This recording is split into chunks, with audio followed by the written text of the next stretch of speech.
اما بعد فاعوذ باللہ من الشیطان الرجیم بسم اللہ الرحمن الرحیم وَلَقَدْ أَخَذْنَا آلَ فِرْعَوْنَ بِالسِّنِينَ وَنَقْصٍ مِّنَ الثَّمَرَاتِ لَعَلَّهُمْ يَذَّكَّرُونَ صدق اللہ العظیم۔ آگے بڑھنے سے پہلے دو باتوں کی وضاحت ہو جائے۔ ایک تو تصحیح کرنی ہے مجھے اس بات کی کہ حضرت موسیٰ علیہ السلام جب نبوت سے سرفراز ہو کر مصر واپس آئے ہیں تو اس وقت جو بادشاہ تھا فرعون، وہ اصل میں اس بادشاہ کا بیٹا تھا جس بادشاہ کے زمانے میں کہ یہ بچے کی حیثیت سے دریائے نیل سے باہر نکالے گئے تھے اور جس کی گود میں گویا کہ پلے تھے۔ وہ فرعون بھی ابھی زندہ تھا، بوڑھا ہو چکا تھا، لیکن اس کے حضرت موسیٰ علیہ السلام کے محل میں آنے تک تو کوئی اولاد نہیں ہوئی تھی۔ بعد میں اسے بھی اللہ نے ایک بیٹا دیا اور اب وہ بیٹا جوان تھا، اور وہ بیٹا جو ہے حضرت موسیٰ علیہ السلام کے ساتھ محل میں پلا بڑھا تھا، بالکل ایسے جیسے بھائی ہوتے ہیں۔ تو اس کے دل میں بھی محبت بہت تھی، گویا کہ حضرت موسیٰ کی حیثیت بڑے بھائی کی تھی، اور اس فرعون کی جس کو اب اس باپ نے تخت سے دستبردار ہو کر اپنا زندہ ہونے کے باوجود سارے امور سلطنت جو ہے تفویض کر دیے تھے اپنے اس بیٹے کو، اس کے دل میں بھی محبت تھی اور اس نے بھی قتل کرنے سے گریز کیا۔ دوسری بات جو آخری آیت تھی 15ویں رکوع کی، یہ ہمارے لیے خاص طور پر لمحہ فکریہ ہے مسلمانان پاکستان کے لیے، کہ ہم نے بھی تحریک پاکستان جو چلائی تو ہندوؤں کے غلبے کے خوف سے کہ اگر ہندوستان ایک وحدت کی حیثیت سے آزاد ہوا اور جو جدید دنیا کا جمہوری اصول ہے ون مین ون ووٹ، تو ہندو جو ہے اتنے غالب ہو جائیں گے کہ ہمیں دبا لیں گے، ہمیں ایکسپلائٹ کریں گے، ہماری تہذیب، تمدن، دین، مذہب، عقیدہ، زبان، ہر چیز کو برباد کریں گے۔ تو اللہ تعالیٰ نے ہمیں اس تحریک پاکستان میں جو بھی ہم نے کوشش کی اس میں کامیابی دی، اور بالکل یہی الفاظ وَيَسْتَخْلِفَكُمْ فِي الْأَرْضِ، اور تمہیں زمین میں طاقت عطا کرے، قوت عطا کرے، حکومت عطا کرے، فَيَنْظُرَ كَيْفَ تَعْمَلُونَ، پھر وہ دیکھے گا تم کرتے کیا ہو، تمہاری روش کیا رہتی ہے، تم پھر کیا طرز عمل اختیار کرتے ہو، تم واقعتاً اللہ کے بندے بنتے ہو اور اللہ ہی کی حکومت قائم کرتے ہو، یا یہ ہلدی کی گانٹھ جو تمہیں مل جائے تو اس کو لے کر تم پنساری بن کر بیٹھ رہتے ہو اور اپنی حکومت اور اپنی مرضی اور اپنی خواہشات کے مطابق وہ نظام وہاں کا چلاتے ہو۔ وَلَقَدْ أَخَذْنَا آلَ فِرْعَوْنَ، اور وہی قانون جو کہ سورہ انعام میں بھی آیا تھا، سورہ اعراف میں بھی، جب حضرت موسیٰ علیہ السلام آل فرعون کی طرف آئے تو اب یہ جو رد و قدح وہاں شروع ہوئی، تو اس دوران میں اللہ تعالیٰ نے قوم فرعون کے اوپر بہت سے چھوٹے چھوٹے عذاب بھیجنے شروع کیے تاکہ وہ ہوش میں آئیں، جاگیں۔ وَلَقَدْ أَخَذْنَا آلَ فِرْعَوْنَ، اور ہم نے پکڑا فرعون والوں کو بِالسِّنِينَ، بار بار قحط آ رہے ہیں، وَنَقْصٍ مِّنَ الثَّمَرَاتِ، اور فصلوں کی تباہی سے، لَعَلَّهُمْ يَذَّكَّرُونَ، شاید کہ وہ نصیحت پکڑے۔ فَإِذَا جَاءَتْهُمُ الْحَسَنَةُ، جب بھی کبھی درمیان میں حالات بہتر ہو جاتے تھے، اچھی صورتحال ہوتی تھی، قَالُوا لَنَا هَٰذِهِ، وہ کہتے تھے یہ تو ہمارے لیے ہے ہی، ہماری محنت کا، ہماری پلاننگ کا، ہماری مساعی کا، ہماری جدوجہد کا ثمرہ ہے۔ وَإِن تُصِبْهُمْ سَيِّئَةٌ، اور جب انہیں کوئی تکلیف آتی تھی، یطیروا بموسیٰ ومن معہ، تو اسے سمجھتے تھے کہ یہ موسیٰ اور اس کے ساتھیوں کی نحوست کی وجہ سے ہے۔ الا انما طائرهم عند اللہ، آگاہ ہو جاؤ کہ ان کی نحوست، ان کی شوبی قسمت جو ہے وہ اللہ کے ہاتھ میں ہے۔ ولکن اکثرهم لا يعلمون، لیکن ان کی اکثریت علم نہیں رکھتی، سمجھتے نہیں۔ وقالوا مهما تأتنا به من آیۃ لتسحرنا بها، اور وہ کہتے تھے بہت ہی چیلنجنگ انداز میں کہ اے موسیٰ، کہ تم اپنے جادو کے زور سے ہمارے اوپر جو جو چیزیں لا رہے ہو، جو مصیبتیں لا رہے ہو تاکہ تم ہم پر جادو کرو، فما نحن لک بمؤمنین، تو اس کے باوجود ہم ثابت قدم ہیں، صابر ہیں، ہم اپنے عقائد پر، اپنے نظام پر جمے ہوئے ہیں، ہم آپ کی بات ماننے والے نہیں ہیں۔ فارسلنا علیہم الطوفان، پھر ہم نے ان پر زیادہ بڑی مصیبتیں بھیجی، طوفان وجراد، اور ٹڈی دل جس سے کہ فصلیں چٹ ہو گئیں، القمل، اور چچڑیاں، یہ قمل ہی سے ملتی جلتی شے جو ہے کھٹمل ہے ہماری، یہ جو انسان کے لیے پسو اور جس طریقے سے کہ اس کے خون کو چوستی ہیں، والضفادع، اور مینڈک، اس کثرت سے مینڈک ہو گئے، کہ جو برتن اٹھاؤ اس کے اندر سے میڈک برآمد ہو رہا ہے، اور ظاہر بات ہے کہ اس سے گھن آتی ہے، ہانڈی میں سے میڈک پھلک کر نکل رہا ہے۔ والدمع، اور خون کی بارش، آیات مفصلات، یہ ہم نے نشانیاں بھیجی وقفے وقفے سے، ساری ایک دم نہیں، ایک مرتبہ ایک نشانی ہے پھر دوسری نشانی ہے۔ فاستكبروا وكانوا قوما مجرمین، اس کے باوجود وہ استکبار پر اڑے رہے، اور وہ بڑی ہی اڑیل قوم تھے، مجرم قوم تھے۔ ولما وقع علیہم الرجس، اور جب ان پر وہ مصیبت آ جاتی تھی، یعنی یہ کہ ہوتے ہوتے اب ان کی جو اکڑ خونی ہے اس میں کم سے کم یہ کمزوری واقع ہو گئی، یہ نرمی واقع ہو گئی جو آگے آ رہی ہے۔ ولما وقع علیہم الرجس، جب ان پر وہ عذاب آتا تھا، قالوا یا موسیٰ، تو وہ حضرت موسیٰ سے کہتے تھے، ادع لنا ربک بما عہد عندک، اپنے رب کو پکارو، دعا کرو جو تمہارا اس سے قول و قرار ہے، تمہارا عہد ہے اس کے ساتھ، تاکہ وہ ہمیں اس مصیبت سے نجات دے۔ لئن کشفت عنا الرجس، اگر اس نے ہم سے اس عذاب کو ہٹا دیا، کھول دیا، لنؤمنن لک، ہم تمہاری بات مان لیں گے۔ یہ ایمان کے ساتھ جب لام آتا ہے تو اس کے معنی وہ ایمان ایک عقیدے والا ایمان نہیں ہوتا، مان لیں گے، تمہاری بات مان لیں گے۔ ایک ہے ایمان بے کے ساتھ، آمنتو باللہ و ملائکتہ و کتبہ، تو با کے ساتھ جب آتا ہے پورے وثوق کے ساتھ، یقین کے ساتھ، گہرے اعتماد کے ساتھ، اور ایک ہے کسی کی بات سرسری طور پر مان لینا، تو وہ پھر ایمان لام کے ساتھ ہوتا ہے۔ لنؤمنن لک، ہم آپ کی بات مان لیں گے، وَلَنُرْسِلَنَّ مَعَكَ بنی اسرائیل، اور آپ کے ساتھ ہم بنی اسرائیل کو اس ملک سے جانے دیں گے۔ اصل میں وہ کیوں نہیں جانے دینا چاہتے تھے؟ اس لیے کہ ان کے لیے وہ بڑی ہی چیپ لیبر تھی، ان کے غلاموں کی حیثیت تھی،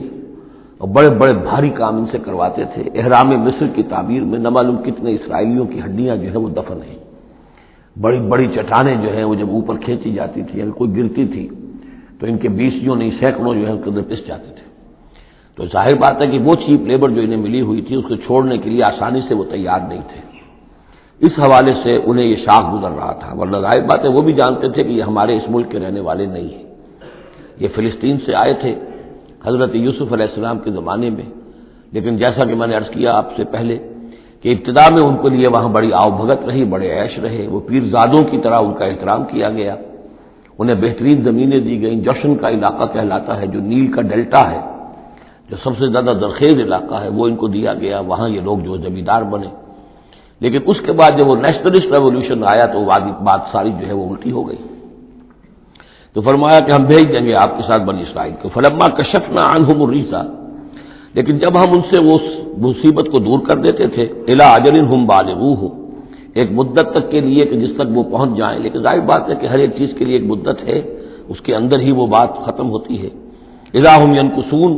تو پھر وہ اپنے عہد سے پھر جاتے تھے، اپنا وہ وعدہ جو تھا وہ اس کو توڑ دیتے تھے۔ فانتقمنا منہم، اب now cutting a long story short, بس ہم نے ان سے انتقام لیا۔ فاغرقناہم فی الیم، اور ہم نے انہیں سمندر میں غرق کر دیا، بانہم کذبوا بآیاتنا، اس لیے کہ انہوں نے ہماری آیات کو جھٹلایا، وکانوا عنہا غافلین، اور یقیناً وہ ہماری ان آیات سے تغافل برتتے رہے۔ وَأَوْرَثْنَا الْقَوْمَ الَّذِينَ كَانُوا يُسْتَضْعَفُونَ مَشَارِقَ الْأَرْضِ وَمَغَارِبَهَا الَّتِي بَارَكْنَا فِيهَا، اور وارث بنا دیا ہم نے اس زمین کے مشرق و مغرب کا جس کو کہ ہم نے بابرکت بنایا ہے۔ یہاں میں مشارق الارض آ کر ذرا بات کے سمجھنے میں مشکل ہو جاتی ہے، یہ خاص ایک ترتیب ہے رزم کے حوالے سے۔ مراد یہ ہے کہ اس زمین کا وارث بنا دیا جس زمین کو ہم نے بابرکت بنایا ہے، اس کے مشرق اور مغرب پر قبضہ دلا دیا اس قوم کو کہ جس کو دبا لیا گیا تھا۔ یہ زمین فلسطین ہے، ارض فلسطین، اس لیے کہ قرآن مجید میں بھی ہے الذی بارکنا حولہ،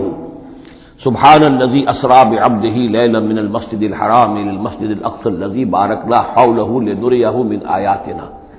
تو یہ سرزمین فلسطین جو ہے یہ اس اعتبار سے بھی مبارک ہے کہ سینکڑوں انبیاء یہاں رہے اور دفن ہوئے، حضرت ابراہیم علیہ السلام کے بعد سے لے کر، اور یہ کہ نہ معلوم کتنے طویل عرصے تک یہ انبیاء کا مدفن بھی رہا اور ان کا مسکن بھی رہا۔ پھر یہ کہ بڑی زرخیز علاقہ بھی ہے۔ تو ہم نے اس قوم کو کانوا یستضعفون، جو دبا لیے گئے تھے مصر میں، جو دبے ہوئے تھے، پسے ہوئے تھے، ان کو وارث بنا دیا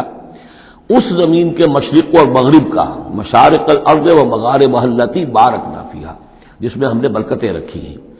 وتمت کلمۃ ربک الحسنی علی بنی اسرائیل، اور تیرے رب کی اچھی بات، اچھا وعدہ بنی اسرائیل کے حق میں پورا ہو گیا، بما صبروا، جو صبر انہوں نے کیا، یعنی جو بھی سختیاں آئیں حضرت موسیٰ علیہ السلام کے ساتھ، جو بھی لوگ ان میں سے ایمان لائے تھے، انہوں نے واقعتاً ثابت قدمی دکھائی، اور یہ کہ وہ صبر کی وجہ سے اللہ تعالیٰ کا وعدہ ان پر پورا ہوا۔ وَدَمَّرْنَا مَا كَانَ يَصْنَعُ فِرْعَوْنُ وَقَوْمُهُ، اور ہم نے تباہ و برباد کر دیا جو کچھ کے بنایا تھا فرعون نے اور اس کی قوم نے، وَمَا كَانُوا يَعْرِشُونَ، اور جو وہ اونچے اونچے کرتے تھے، محل بناتے تھے یا کچھ اور اونچی اونچی ٹٹیاں چڑھاتے تھے اپنے انگوروں کی بیلوں کے لیے، ان سب کو ہم نے جو ہے ختم کر کے رکھ دیا۔ اب یہ جو تھا ان کا سفر مصر سے اور جو یہ صحرائے سینا تک آئے، اس کا تذکرہ جو ہے کئی مرتبہ اس سے پہلے مدنی صورتوں میں بھی آ چکا ہے، لیکن اب کچھ واقعات وہ بیان ہو رہے ہیں کہ جو اس ایکسوڈس کے بعد، اسے ایکسوڈس کہتے ہیں، کتاب الخروج، یعنی یہ جو باب ہے اولڈ ٹیسٹمنٹ کا، ایکسوڈس، نکلنا، مصر سے نکلنا، اس کے حالات۔ وجاوزنا ببنی اسرائیل البحر، اور پار اتار دیا ہم نے بنی اسرائیل کو سمندر کے یا دریا کے، فَأَتَوْا عَلَىٰ قَوْمٍ، تو ان کا گزر ہوا، پہنچے وہ ایک ایسی قوم پر، یعکفون علی اصنام لہم، جو اعتکاف کرتے تھے اپنے اپنے بتوں کا۔ یہ لفظ ذرا یہاں پر نوٹ کیجئے، اعتکاف کرنا۔ اصل میں جو فلسفہ ہے بت پرستی کا، جسے کہ آج کے دور میں ڈاکٹر رادھا کرشنن، جو ایک زمانے میں ہندوستان کے صدر بھی رہے ہیں، بہت بڑے فلسفی تھے، بلکہ ایک دور میں یوں سمجھیے کہ دنیا میں دو ہی فلسفیوں کا ڈنکا بج رہا تھا، ایک فلسفی مذہبی قسم کا اور وہ ڈاکٹر رادھا کرشنن تھے، اور ایک فلسفی ملحد قسم کا وہ برٹرنڈ رسل تھا، اور یہ دونوں تقریباً ایک ہی عمر کے ہم عمر، اور دونوں ہی 90 سے اوپر ہو کر فوت ہوئے ہیں۔ تو ڈاکٹر رادھا کرشنن نے ہندوستان کے فلسفے کو گویا کہ زندہ کر دیا اپنی تصنیفات کے ذریعے سے۔ اس نے بت پرستی کا جو فلسفہ بیان کیا وہ یہ کہ ہم یہ نہیں سمجھتے کہ ان بتوں میں کچھ ہے، یہ تو اصل میں بت تو ہم کسی ڈیٹی، کوئی بھی دیوی یا دیوتا کے نام پر بناتے ہیں، اس کے دھیان کرنے کے لیے، کنسنٹریشن نہیں ہو سکتی، خو کرے پے کرے محسوس ہے انسان کی نظر، انسان جو ہے مراقبہ کرتا ہے۔ اگر آپ جو مراقبہ کرنا چاہتے ہیں، اللہ کے ساتھ دھیان لگانا چاہتے ہیں، کیسے لگائیں؟ لیکن اگر کسی تصویر کو سامنے رکھ لیں تو پھر توجہ کو مرکوز کرنا آسان ہو جائے گا۔ یہ ہے ان کا فلسفہ بت پرستی کا۔ تو اعتکاف اسی کو کہتے ہیں، جو ابھی آپ جن کو بھی اللہ توفیق دے گا اصل صحیح ہو کہ سال میں یہ 10 دن آدمی نکال لے کہ اپنی توجہات کو ہر چیز سے، دنیاوی معاملات سے، ان سے ہٹا کر اور اللہ تعالیٰ کی ذات پر وہ مرکوز کرے، ذکر پر، توجہ پر اور دعا پر، مناجات پر، یہ اعتکاف ہے۔ تو انہوں نے بت اپنے بنائے ہوئے تھے اور ان بتوں کا اعتکاف کرتے تھے۔ قالوا یا موسیٰ اجعل لنا الہا کما لہم آلہہ، انہوں نے کہا کہ اے موسیٰ ہمارے لیے بھی کوئی الہ بنا دو، معبود بنا دو، کوئی ایسی نشانی ہو جس کو کہ ہم ذریعہ بنائیں، اس کے اوپر اعتکاف کریں، گیان دھیان کا مرکز اس کو بنا لیں۔ قال انکم قوم تجہلون، حضرت موسیٰ نے فرمایا کہ تم جہل کا ارتکاب کر رہے ہو، کیا بات کہہ رہے ہو؟ ان ہؤلاء متبر ما هم فیہ،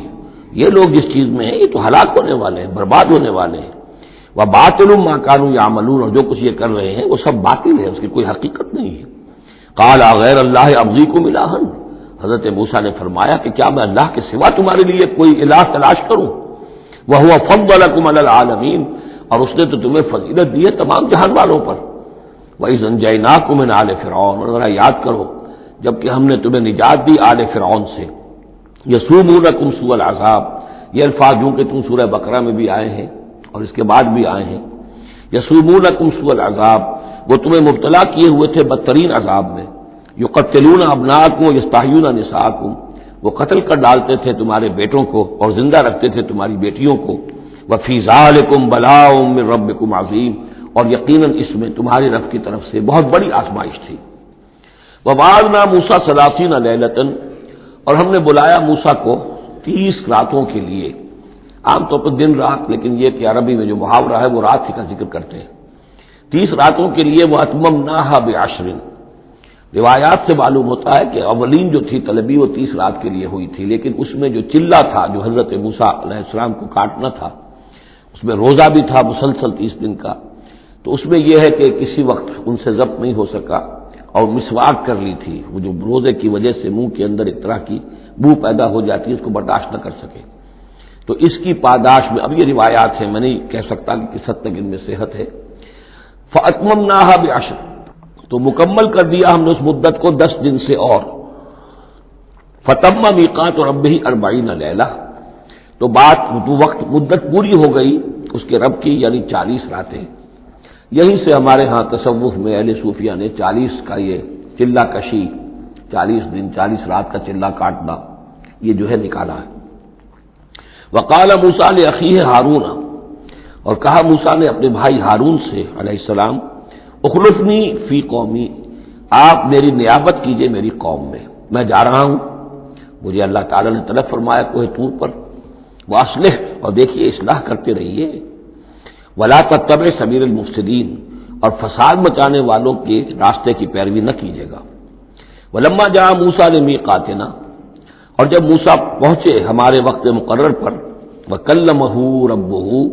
اور ان سے کلام کیا ان کے رب نے، قال رب ارنی انظر الیک، انہوں نے درخواست کی پروردگار مجھے اپنا دیدار عطا فرما، مجھے دکھا کہ میں تجھے دیکھوں۔ قال لن ترانی، اللہ نے فرمایا تم مجھے ہرگز نہیں دیکھ سکتے، ولکن انظر الی الجبل، لیکن ذرا اس پہاڑ کو دیکھو، فإن استقر مکانہ، اگر وہ اپنی جگہ پر کھڑا رہ جائے، برداشت کر جائے ہماری تجلی کو، فسوف ترانی، تو تم بھی سوچنا کہ شاید ہمیں دیکھ سکو۔ فلما تجلی ربہ للجبل، جب اللہ نے اپنی تجلی ڈالی پہاڑ پر، اب یہ جلی کہتے ہیں روشن چیز کو، جلی شے روشن، تجلی یہ باب تفاعل ہے، کسی شے کا خود روشن ہو جانا، تو اللہ تعالیٰ کی یہ ذات کی تجلی ہے کہ جو پہاڑ پر ڈالی گئی، جعلہ دکن، جس سے کہ وہ پہاڑ جو ہے وہ بالکل ریزہ ریزہ ہو گیا، وخر موسیٰ صاعقا، اور حضرت موسیٰ علیہ السلام بھی تجلی باری تعالیٰ کے اس بالواسطہ مشاہدے کے نتیجے میں بھی وہ بے ہوش ہو کر گر پڑے۔ فلما افاقا، جب انہیں افاقہ ہوا، ہوش میں آئے، قال سبحانک، اب انہوں نے کہا اے اللہ تو پاک ہے، تبت الیک، میں تیری جناب میں توبہ کرتا ہوں کہ میں نے جسارت کی تھی، میں نے جو ہے اپنی حیثیت سے بڑھ کر تجھ سے سوال کر لیا تھا، وانا اول المومنین، اور میں پہلا ہی ہوں ایمان لانے والا، بغیر دیکھے تجھے ماننے والا ہوں۔ قال یا موسیٰ انی اصطفیتک علی الناس برسالاتی، اللہ نے فرمایا موسیٰ میں نے تمہیں چن لیا ہے لوگوں پر، تمام انسانوں میں سے تمہیں چنا ہے، پسند کیا ہے اپنے پیغام کے لیے، رسالات کے لیے، وبکلامی، اور اپنے کلام کے لیے، یہ خاص مقام ہے، امتیازی مقام ہے حضرت موسیٰ کا۔ وکلم اللہ موسیٰ تکلیما، فخذ ما آتیتک وکن من الشاکرین، تو لے لو جو میں تمہیں دے رہا ہوں اور بن جانا شکر کرنے والوں میں، یعنی یہ الواح جو ہے جو ہم دے رہے ہیں اس میں احکام لکھے ہوئے ہیں، یہ تم لے لو اور ان کا حق ادا کرو۔ وَكَتَبْنَا لَهُ فِي الْأَلْوَاحِ، اور ہم نے لکھ دیا اس کے لیے تختیوں پر، وہ پتھر کی تختیاں، مِن كُلِّ شَيْءٍ مَوْعِظَةً، ہر طرح کی نصیحت، وَتَفْصِيلًا لِكُلِّ شَيْءٍ، اور ہر طرح کے احکام کی تفصیل، یعنی جو بنیادی احکام ہیں، موٹے موٹے احکام ہیں، یوں سمجھیے کہ وہ در حقیقت ایک طرح سے ڈینجر سگنلز ہیں۔ اگر آپ کسی پہاڑی راستے پر جا رہے ہیں تو جگہ جگہ آپ کو نشانات ملتے ہیں کہ ذرا یہاں بچ کے گزرنا، تو شریعت خداوندی جو ہے وہ بھی در حقیقت انسانی تمدن کا جو پیچیدہ سفر ہے اس میں ڈینجر کوشنز ہیں، ڈینجر سگنلز ہیں، یہاں اس سے ذرا دور رہنا، اس سے ذرا ہٹ کر رہنا، اس کے اندر اندر آدمی جو ہے وہ اپنی محنت کرے، کوشش کرے، جدوجہد کرے، مباحات کے دائرے کے اندر جو بھی اس کا ہے چوائس اس کو اختیار کر لے، لیکن جو محرمات ہیں وہ حدود ہیں، تلک حدود اللہ فلا تقربوها۔ تو شریعت کی جو آسمانی شریعت ہے اصل بنیاد یہی ہے کہ زندگی کے ہر گوشے سے متعلق چند موٹے موٹے احکام دے دیے، اس کے اندر جو ہے وہ کھلا چھوڑ دیا انسان کو کہ اب اس کے اندر اپنی سمجھ سے، اپنے اجتہاد سے، اپنی کوشش سے، اپنی عقل کو بروئے کار لا کر کام کرو۔ وَكَتَبْنَا لَهُ فِي الْأَلْوَاحِ مِن كُلِّ شَيْءٍ مَوْعِظَةً وَتَفْصِيلًا لِكُلِّ شَيْءٍ فَخُذْهَا بِقُوَّةٍ، تو اے موسیٰ اس کو تھام لو مضبوطی کے ساتھ، وَأَمُرْ قَوْمَكَ، اور اپنی قوم کو بھی حکم دو، يَأْخُذُوا بِأَحْسَنِهَا، کہ وہ اسے پکڑیں، اس کو تھامیں اس کی بہترین صورت کے اندر۔ اس کے مراد کیا ہے کہ ہر معاملے کے اندر درجے ہوتے ہیں، آپ کو ایک چیز بتائی جا رہی ہے، اس میں ایک درجہ اونچا ہے، ایک اس سے کمتر ہے، آپ اونچے سے اونچے درجے کی طرف آنے کی کوشش کیجیے۔ یہی بات جو ہے مسلمانوں سے بھی پھر کہی گئی ہے، آخری پاروں میں ہم دیکھیں گے چل کر کہ وہ لوگ کہ جو کلام کو سنتے ہیں، یستمعون القول فیتبعون احسنہ، وہ کلام کو سنتے ہیں پھر جو اس کی بہترین بات ہوتی ہے اس کو اختیار کرتے ہیں۔ ایک یہ ہوتا ہے آدمی سوچتا ہے کچھ اور کمی والی بات ہو جائے، ڈھیل ہو جائے، رعایت ہو جائے، چلیے پاس مارکس مجھے مل جائیں، مجھے فرسٹ ڈویژن نہیں چاہیے، مجھے سیکنڈ ڈویژن نہیں چاہیے، ڈسٹنکشن نہیں چاہیے، پاس ہی ہو جاؤں۔ لیکن یہ معاملہ دین میں نہیں ہونا چاہیے، یہ معاملہ دنیا میں کرو، دین میں اچھے سے اچھا، اعلی سے اعلیٰ، جیسا کہ ہم پڑھ چکے ہیں سورہ مائدہ کے اندر، اذا اتقوا وآمنوا وعملوا الصالحات ثم اتقوا وآمنوا ثم اتقوا واحسنوا واللہ یحب المحسنین۔ ہے جستجو کہ خوب سے ہے خوب تر کہاں، کیوں نہیں بہتر سے بہتر کی طرف جاتے؟ جتنا آج وقت لگا رہے ہو دین کے لیے اس سے زیادہ لگاؤ کل، اور پرسوں سے آگے تمہارا قدم پڑنا چاہیے، نہ یہ کہ آدمی جو ہے وہ پیچھے کی طرف دیکھے۔ وَأَمُرْ قَوْمَكَ يَأْخُذُوا بِأَحْسَنِهَا، اس کا جو بہترین رخ ہے اس کو اختیار کریں۔ سَأُرِيكُمْ دَارَ الْفَاسِقِينَ، ان قریب میں تمہیں وہ گھر دکھا دوں گا جو اس وقت فاسقوں کے قبضے میں ہے۔ یعنی یہاں جو کچھ ہوا ہے، کوہ طور جو ہے وہ سمجھ لیجئے کہ وہ سینائی پیننسلا کا جو ساؤدرن ٹپ ہے وہاں پر ہے تقریباً کوہ طور۔ تو گویا کہ خلیج سویز کو کراس کیا یا کہیں سے کسی جھیل کو کراس کر کے مصر سے آئے سینائی پیننسلا میں، پھر یہ کہ خلیج سویز کے ساتھ ساتھ ہو کر ساؤدرن ٹپ تک پہنچ گیا پورا قافلہ، یہاں پڑاؤ رہا ان کا طویل عرصے تک، اور یہیں پر پھر حضرت موسیٰ علیہ السلام طلب کیے گئے کوہ طور پر، وہاں سے اب واپس آ گئے۔ اب ان سے کہا گیا کہ آگے بڑھو، اور خلیج عقبہ کے ساتھ ساتھ ہو کر داہنی جو ہے کھاڑی جو ہے ریڈ سی کی، اس سے آگے بڑھو اور فلسطین میں جا کے اب تمہیں جنگ کرنی ہے۔ تمہارا وہ ملک جو ہے جو تم چھوڑ کر آئے تھے تقریباً جو سمجھیے کہ 700-800 برس پہلے یا اس کے آس پاس، اب اس کے اوپر قبضہ ہے مشرکوں کا، کافروں کا، جاہلوں کا۔ اب اس اپنی سرزمین کو ان سے آزاد کرانے کے لیے اب تمہیں جہاد کرنا ہے، وہ جس کا ذکر ہم سورہ مائدہ میں پڑھا ہے، تو اس کا یہاں پر تذکرہ ہو رہا ہے۔ سوریکم دار الفاسقین، یعنی وہ فلسطین تک اب میں تمہیں لے جاؤں گا اور تمہیں دکھا دوں گا وہ جگہ جو تمہارا اصل مسکن ہے، اور اس کے لیے یہ ہے کہ تمہیں اب ان فاسقوں کو وہاں سے نکالنا ہوگا۔ سأصرف عن آیات الذین یتکبرون فی الارض بغیر الحق، میں پھیر دوں گا اپنی آیات سے ان لوگوں کے رخ کو جو زمین میں ناحق تکبر کرتے ہیں۔ یعنی یہ خود اللہ تعالیٰ فرما رہے ہیں جن کے اندر تکبر ہے میں خود ان کا رخ پھیر دیتا ہوں، وہ ہماری آیات کو دیکھتے ہی نہیں، سمجھتے ہی نہیں، اس لیے کہ تکبر ہے۔ تکبر وہ شے ہے جو اللہ کو سب سے زیادہ ناپسند ہے۔ فرمایا گیا ہے ایک حدیث میں، حدیث قدسی میں، الکبر ردائی، تکبر میری چادر ہے۔ تو اگر کوئی اور تکبر کرتا ہے تو گویا کہ میری چادر میرے شانے سے وہ گھسیٹ رہا ہے، تو اس کے خلاف میرا اعلان جنگ ہے۔ ایک اور حدیث میں فرمایا لن يدخل الجنہ من کان فی قلبہ مثقال حبۃ من کبر، جنت میں کبھی داخل نہیں ہو سکے گا وہ شخص جس کے دل میں دانے کے برابر بھی تکبر ہے۔ تکبر سب سے بڑا روگ ہے۔ تو جن لوگوں کے اندر تکبر ہے ہم ان کا رخ پھیر دیتے ہیں اپنی آیات سے، ہم انہیں اس کا اہل نہیں سمجھتے کہ وہ ہماری آیات کو سمجھیں اور دیکھیں۔ وَإِن يَرَوْا كُلَّ آیَةٍ لَا يُؤْمِنُوا بِهَا، اور اگر وہ سرسری طور پر دیکھ بھی لے، ساری نشانیاں دیکھ لے، تب بھی وہ ایمان لانے والے نہیں ہیں۔ وَإِن يَرَوْا سَبِيلَ الرُّشْدِ لَا يَتَّخِذُوهُ سَبِيلًا، اور اگر وہ دیکھ بھی لے کامیابی کا اور سعادت کا اور ہدایت کا راستہ، تب بھی اس راستے کو اختیار نہیں کریں گے۔ وَإِن يَرَوْا سَبِيلَ الْغَيِّ يَتَّخِذُوهُ سَبِيلًا، اور جب بھی ان کے سامنے آئے گا کجی کا راستہ، ٹیڑھ کا راستہ، گمراہی کا راستہ، اسے وہ اختیار کریں گے۔ یعنی یہ ساری چیزیں ان کی کس وجہ سے ہیں کہ ان کے دلوں میں تکبر ہے۔ ذالک بانہم کذبوا بآیاتنا، اس لیے کہ انہوں نے ہماری آیات کو جھٹلایا اپنے تکبر کی بنیاد پر، وکانوا عنہا غافلین، اور اس سے تغافل برتتے رہے۔ والذین کذبوا بآیاتنا ولقاء الآخرۃ، اور جو لوگ بھی جھٹلائیں گے ہماری آیات کو اور آخرت کی ملاقات کو، حبطت اعمالہم، ان کے سارے اعمال حبط ہو جائیں گے۔ اپنی جگہ وہ بڑی نیکیاں کما رہے ہوں، جیسے کہ قریش مکہ تھے، ہم کعبے کی خادم ہیں، کعبے کی خدمت کر رہے ہیں، کعبے کو صاف رکھتے ہیں، حاجیوں کو دودھ پلاتے ہیں، پانی پلاتے ہیں، ان کے سارے عمل حقارت ہو جائیں گے۔ هل یجزون الا ما كانوا يعملون، اور ان کو نہیں دیا جائے گا بدلے میں مگر وہی کچھ جو وہ کرتے تھے۔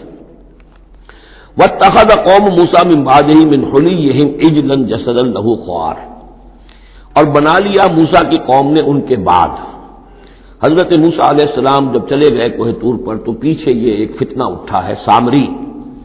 یہ سامری جو ہے اس نے فتنہ اٹھایا، اور جو کچھ ان لوگوں کے پاس، اسرائیلیوں کے پاس جو ان قبطیوں کے زیورات بہت سے رکھے ہوئے تھے امانتاً، وہ بھی جانتے تھے کہ یہ قوم، یہ چونکہ ابراہیم کی نسل میں سے ہے تو یہ امانت دار ہے۔ جب یہ وہاں سے چلے تو وہ سارے جو ہیں وہ زیورات بھی وہ لے کر آ گئے تھے اپنے دشمنوں کے، ان زیورات کو لے کر اس نے گلایا، آگ میں تمایا، گلایا، اور اس سے ایک بچڑے کی شکل بنائی، اور کچھ ایسی کاریگری رکھی کہ اس میں سے ہوا جب گزرتی تھی ایسے سوراخ رکھ دیے کہ اس میں سے ایسی آواز آتی تھی جیسے کہ بچڑا جو ہے وہ بول رہا ہے، اور اس نے کہا یہ ہے تمہارا خدا۔ یہ موسیٰ تو بھول گیا، موسیٰ کو مغالطہ ہو گیا، وہ کہاں گیا ہے، کس خدا سے ملنے گیا، خدا تو یہ ہے۔ اور اس میں بھی ایک اور بات دوسری جگہ پر آ جائے گی، یہاں تو نہیں ہے، کہ حضرت موسیٰ علیہ السلام اصل میں اپنے اشتیاق اور محبت اور شوق اور جذبے کی وجہ سے قبل از وقت چلے گئے تھے، جو وقت معین تھا کوہ طور پر آنے کا اس سے پہلے۔ تو اللہ نے جواب طلبی کی تھی، ما عجلک عن قومک یا موسیٰ، اے موسیٰ اپنی قوم کو چھوڑ کر پہلے کیسے آ گئے ہو؟ اور انہوں نے جواب دیا، اجلت الیک رب لترضی، پروردگار میں جلدی آیا تاکہ تو راضی ہو جائے، تو میرا شوق دیکھ، میرا اشتیاق دیکھ، تیری محبت، تجھ سے گفتگو اور کلام کی جو میرے اندر شوق ہے اس کی وجہ سے آیا ہوں۔ تو گویا کہ وہ تو شاباش کی توقع رکھتے تھے، یہاں ڈانٹ پڑ گئی۔ ما عجلک عن قومک یا موسیٰ قال عجلت الیک رب لترضی، لیکن اللہ نے فرمایا فإنا فتنا قومک من بعدک، تمہاری اس عجلت کی وجہ سے ہم تمہاری قوم کو تمہارے بعد فتنے میں ڈال چکے ہیں۔ تو جلدی خیر کے لیے بھی نہیں کرنی چاہیے، خیر کے کام کو بھی عین وقت پر سہج سہج پکے سو میٹھا ہو۔ تو اضلهم سامری نے انہیں گمراہ کر دیا ہے، وہ تذکرہ ہو رہا ہے۔ من حلیہم، زیوروں سے، عجلاً جسداً، ایک بدن سا بنایا بچڑے کا سا، لہو خوار، جس میں گائے کی سی آواز آتی تھی۔ الم یروا انہ لا یکلمہم، کیا انہوں نے یہ نہیں غور کیا کہ وہ نہ ان سے بات کر سکتا ہے، وہ گدھے کی سی یا گھوڑے کی سی یا بچڑے کی سی آواز سے تو کوئی بات نہیں بنتی۔ ولا یہدیہم سبیلا، نہ انہیں وہ کوئی راستہ بتا سکتا ہے۔ اتخذوہ وکانوا ظالمین، انہوں نے اسی کی عبادت شروع کر دی، اسے معبود بنا لیا، اور وہ تھے بہت ظالم۔ ولما سقط فی ایدیہم ورأوا انہم قد ضلوا، اور جب ان کے ہاتھوں کے طوطے اڑ گئے، پچھتاوا ہوا، یعنی ان میں سے بھی گویا کہ 3 حصوں میں قوم تقسیم ہو گئی۔ ایک قوم، بڑا حصہ قوم کا وہ رہا جو اس گناہ میں شریک نہیں ہوا، ایک حصہ وہ تھا کہ جو کچھ دیر کے لیے شریک رہا لیکن فوراً ہوش میں آ گیا بعد میں، تیسرا حصہ وہ تھا جو حضرت موسیٰ علیہ السلام کی واپسی تک اس پر اڑا رہا، جازم رہا۔ تو یہاں اس درمیانی طبقے کا ذکر ہو رہا ہے۔ ولما سقط فی ایدیہم ورأوا انہم ضلوا، جب ان کے ہاتھوں کے طوطے اڑ گئے، ان کے پچھتاوا طاری ہوا، اور انہوں نے سوچا ہم تو گمراہ ہو گئے، یہ ہم کیا کر بیٹھے۔ قالوا لئن لم یرحمنا ربنا، انہوں نے کہا کہ اگر ہمارے رب نے ہم پر رحم نہ فرمایا، ویغفر لنا، اور اگر ہمیں بخش نہ دیا، لنکونن من الخاسرین، تو ہم تو ہو جائیں گے بہت خسارے والوں میں سے۔ ولما رجع موسیٰ الی قومہ غضبان اسفا، تو جب موسیٰ لوٹے اپنی قوم کے پاس غضبان اسفا، غضبان یہ فعلان کے وزن پر، رحمان کے وزن پر، نہایت غضبناک۔ حضرت موسیٰ علیہ السلام کا مزاج بھی جلالی تھا، پھر یہ کہ اتنی بڑی گمراہی، اور یہ اللہ تعالیٰ نے کوہ طور ہی پر بتا دیا تھا کہ تمہاری قوم پیچھے فتنے میں پڑ چکی ہے اور وہ گمراہ ہو چکی ہے۔ فإنا فتنا قومک من بعدک وأضلہ السامری، تو وہاں سے آئے ہی ہیں تو غضبناک تھے، غضبان اسفا، نہایت افسوس میں بھی اور سخت غضبناک۔ قال بئس ما خلفتمونی من بعدی، یہ خطاب حضرت ہارون سے بھی ہو سکتا ہے اور اپنی پوری قوم سے بھی ہو سکتا ہے۔ بری ہے میری نیابت جو تم نے کی ہے میرے بعد، عاجلتم امر ربکم، تم نے اپنے رب کے معاملے کے اندر جلدی کی، میرا انتظار کرتے، اگر اس نے کچھ بنا ہی دیا تھا، کوئی شوبدہ دکھایا تھا، میرے آنے تک انتظار کر لیتے، میں تمہیں بتاتا اس کی حقیقت کیا ہے۔ وَأَلْقَى الْأَلْوَاحَ، اور انہوں نے وہ جو تختیاں لے کر آئے تھے کوہ طور سے تورات والی، وہ تو ایک طرف ڈال دی۔ وَأَخَذَ بِرَأْسِ أَخِيهِ يَجُرُّهُ إِلَيْهِ، اور غضبناک ہو کر اپنے بھائی حضرت ہارون علیہ السلام کے سر کے بال پکڑ لیے اور اپنی طرف کھینچا غصے میں، یہ تم نے کیا کیا میرے پیچھے، یہ میں تمہیں خلیفہ بنا کر گیا تھا۔ قال ابن امہ، انہوں نے کہا اے میرے ماں جائے، اے میرے ماں کے بیٹے، ان القوم استضعفونی، قوم نے مجھے دبا لیا تھا، مجھے بے بس کر دیا تھا، وقادوا یقتلوننی، اور وہ تو میرے قتل پر آمادہ ہو گئے تھے، میں نے انہیں روکا، میں نے منع کیا، لیکن وہ اس درجے اس معاملے کے اندر آگے بڑھ گئے تھے، قالوا یقتلوننی، وہ تو مجھے قتل کرنے پر آمادہ تھے، فلا تشمت بی الاعداء، تو دیکھیں اب مجھ پر آپ دشمنوں کو ہنسنے کا موقع نہ دیں۔ ایک تو آپ کے پیچھے انہوں نے مجھے دبایا، میری توہین کی، مجھے قتل کرنے تک پر آمادہ ہو گئے، اب وہ دیکھیں گے کہ موسیٰ بھی آئے ہیں تو میرے بال آپ پکڑ کر کھینچ رہے ہیں اور میری توہین کر رہے ہیں، تو اس پر تو دشمن اور ہنسے گا۔ فلا تشمت بی الاعداء، شماتت اعداء یہ ہمارے ہاں پھر اردو زبان میں محاورہ ہے، ولا تجعلنی مع القوم الظالمین، اور مجھے ان ظالموں کے ساتھ نہ کر دیجئے، میں ان کے ساتھ نہیں ہوں، نہ میں نے ان کے ساتھ اتفاق کیا ہے، میں روکتا رہا، منع کرتا رہا۔ قال رب اغفر لی ولاخی، اب حضرت موسیٰ نے دعا کی اللہ سے، پروردگار بخش دے مجھے بھی اور میرے بھائی کو بھی، وادخلنا فی رحمتک، اور ہمیں داخل فرما اپنی رحمت میں، وانت ارحم الراحمین، اور یقیناً تو ہے تمام رحم کرنے والوں میں سب سے بڑھ کر رحم فرمانے والا۔ ان الذین اتخذوا العجل سینالهم غضب من ربهم، اب یہ فیصلہ انہوں نے دیا، یقیناً جن لوگوں نے اس بچڑے کو اپنا معبود بنایا، ان قریب ان پر آئے گا غضب ان کے رب کی طرف سے، گویا کہ قتل مرتد کی سزا جس کا ذکر ہم سورہ بقرہ میں پڑھ چکے ہیں۔ وذلۃ فی الحیات الدنیا، دنیا میں ذلت بھی آئے گی، وکذالک نجزی المفترین، اور اسی طریقے سے بہتان باندھنے والوں کو، جھوٹ گھڑنے والوں کو ہم جزا دیتے ہیں۔ والذین عملوا السیئات ثم تابوا من بعدها وآمنوا، البتہ جن لوگوں نے کچھ دیر کے لیے یہ غلط کام کیا تھا لیکن پھر وہ توبہ کر لی انہوں نے، من بعدها اس کے بعد، وآمنوا اور ایمان لے آئے، ان ربک من بعدها لغفور الرحیم، تو یقیناً اس کے بعد آپ کا رب جو ہے غفور الرحیم ہے۔ جن سے عارضی طور پر یہ بات ہو گئی تھی پھر انہوں نے توبہ کر لی، ان کے لیے تو مغفرت ہے، اللہ تعالیٰ معاف فرمائے گا، غفور الرحیم ہے۔ البتہ جو اب تک اس پر اڑے رہے ہیں ان کے لیے یہ حد جاری کی جائے گی۔ یہ بالکل ایسے ہی جیسے سورہ مائدہ میں ہم نے پڑھا ہے محاربے والی آیت میں، کہ اگر کوئی ڈاکو ہیں، راہزن ہیں، کوئی ملک کے اندر فساد مچا رہے ہیں، تو اگر اس سے پہلے کہ تم ان پر قابو پاؤ اگر وہ توبہ کر لے تو پھر ان کے لیے معاملہ اور ہوگا، پھر ان کے ساتھ نرمی بھی ہو سکتی ہے، معاف بھی کیا جا سکتا ہے، لیکن اگر قابو پا لو تو پھر ان کی سزا بہت سخت ہے، لیکن قابو پانے سے پہلے توبہ کر لے تو ان کے لیے نرمی۔ اسی طرح یہاں معاملہ ہے۔ وَلَمَّا سَكَتَ عَن مُوسَى الْغَضَبُ، جب موسیٰ کا غصہ کو ٹھنڈا پڑا، اخذ الالواح، اب انہوں نے وہ تختیاں اٹھائیں، وفی نسختها هدى ورحمۃ للذین هم لربهم یرہبون، اور اس کی تحریر میں لکھا ہوئی تھی رحمت، ہدایت بھی اور رحمت بھی ان لوگوں کے حق میں جو اپنے رب سے ڈرتے ہیں، اپنے رب کا تقوی اور خوف رکھتے ہیں۔ واختار موسیٰ قومہ 70 رجلا لمیقاتنا، اب ایک تو سزا دے دی گئی، ایک تو پرج ہو گئی، اور یہودی جو ہیں جنہوں نے کہ آخری وقت تک اس کے اوپر قائم رہے انہیں قتل کر دیا گیا۔ اب اس کے بعد ایک اجتماعی توبہ کے لیے حضرت موسیٰ علیہ السلام نے اپنی قوم کے 70 سرکردہ افراد کو لیا، واختارا، چن لیا، اختار موسیٰ قومہ 70 رجلا لمیقاتنا، اللہ تعالیٰ ہی نے طلب فرمایا ہے، ہمارے وقت مقررہ کے لیے چن لیے موسیٰ نے اپنی قوم میں سے 70 سرکردہ افراد۔ فلما اخذتهم الرجفۃ، جب وہ آئے ہیں کوہ طور پر یا اس کے قریب تو ان کے اوپر کپ کپی طاری ہو گئی، یا زلزلے نے آ پکڑا، یعنی وہ ایک سخت ترین جو ہے ان کے لیے پھر خوفناک صورت پیدا کر دی گئی۔ قال رب، حضرت موسیٰ نے عرض کیا پروردگار، لو شئت اہلکتہم من قبل وایایا، اگر تیری مشیت یہی تھی تو اس سے پہلے ہی ہمیں بھی ہلاک کر سکتا تھا، مجھے بھی کر سکتا تھا، انہیں بھی کر سکتا تھا، خطا کار تو ہم ہیں، غلطی ہوئی ہے، لیکن بہرحال ہم نے اتنا بڑا کفارہ بھی دے دیا ہے، اپنی قوم کے اتنے لوگوں کو اپنے ہاتھوں ذبح بھی کیا ہے، لیکن یہ کہ اگر ہلاک ہی کرنا تھا جو اس وقت شکل ہو رہی ہے تو پہلے قدم پر بھی تو ہلاک کر سکتا تھا۔ لو شئت اہلکتہم من قبل وایایا، اگر تو چاہتا تو ہلاک کر دیتا ان سب کو بھی اور مجھے بھی۔ اتہلکنا بما فعل السفہاء منا، کیا تم ہمیں ہلاک کر دے گا ہمارے کچھ بے وقوف لوگوں کی حرکت کی وجہ سے؟ ہمارے ہاں کچھ بے وقوف تھے جنہوں نے حرکت کی تھی، اور ان کی وجہ سے کیا پوری قوم کو ہلاک کر دے گا؟ ان ہی الا فتنتک، نہیں یہ تیری طرف سے ایک آزمائش ہے۔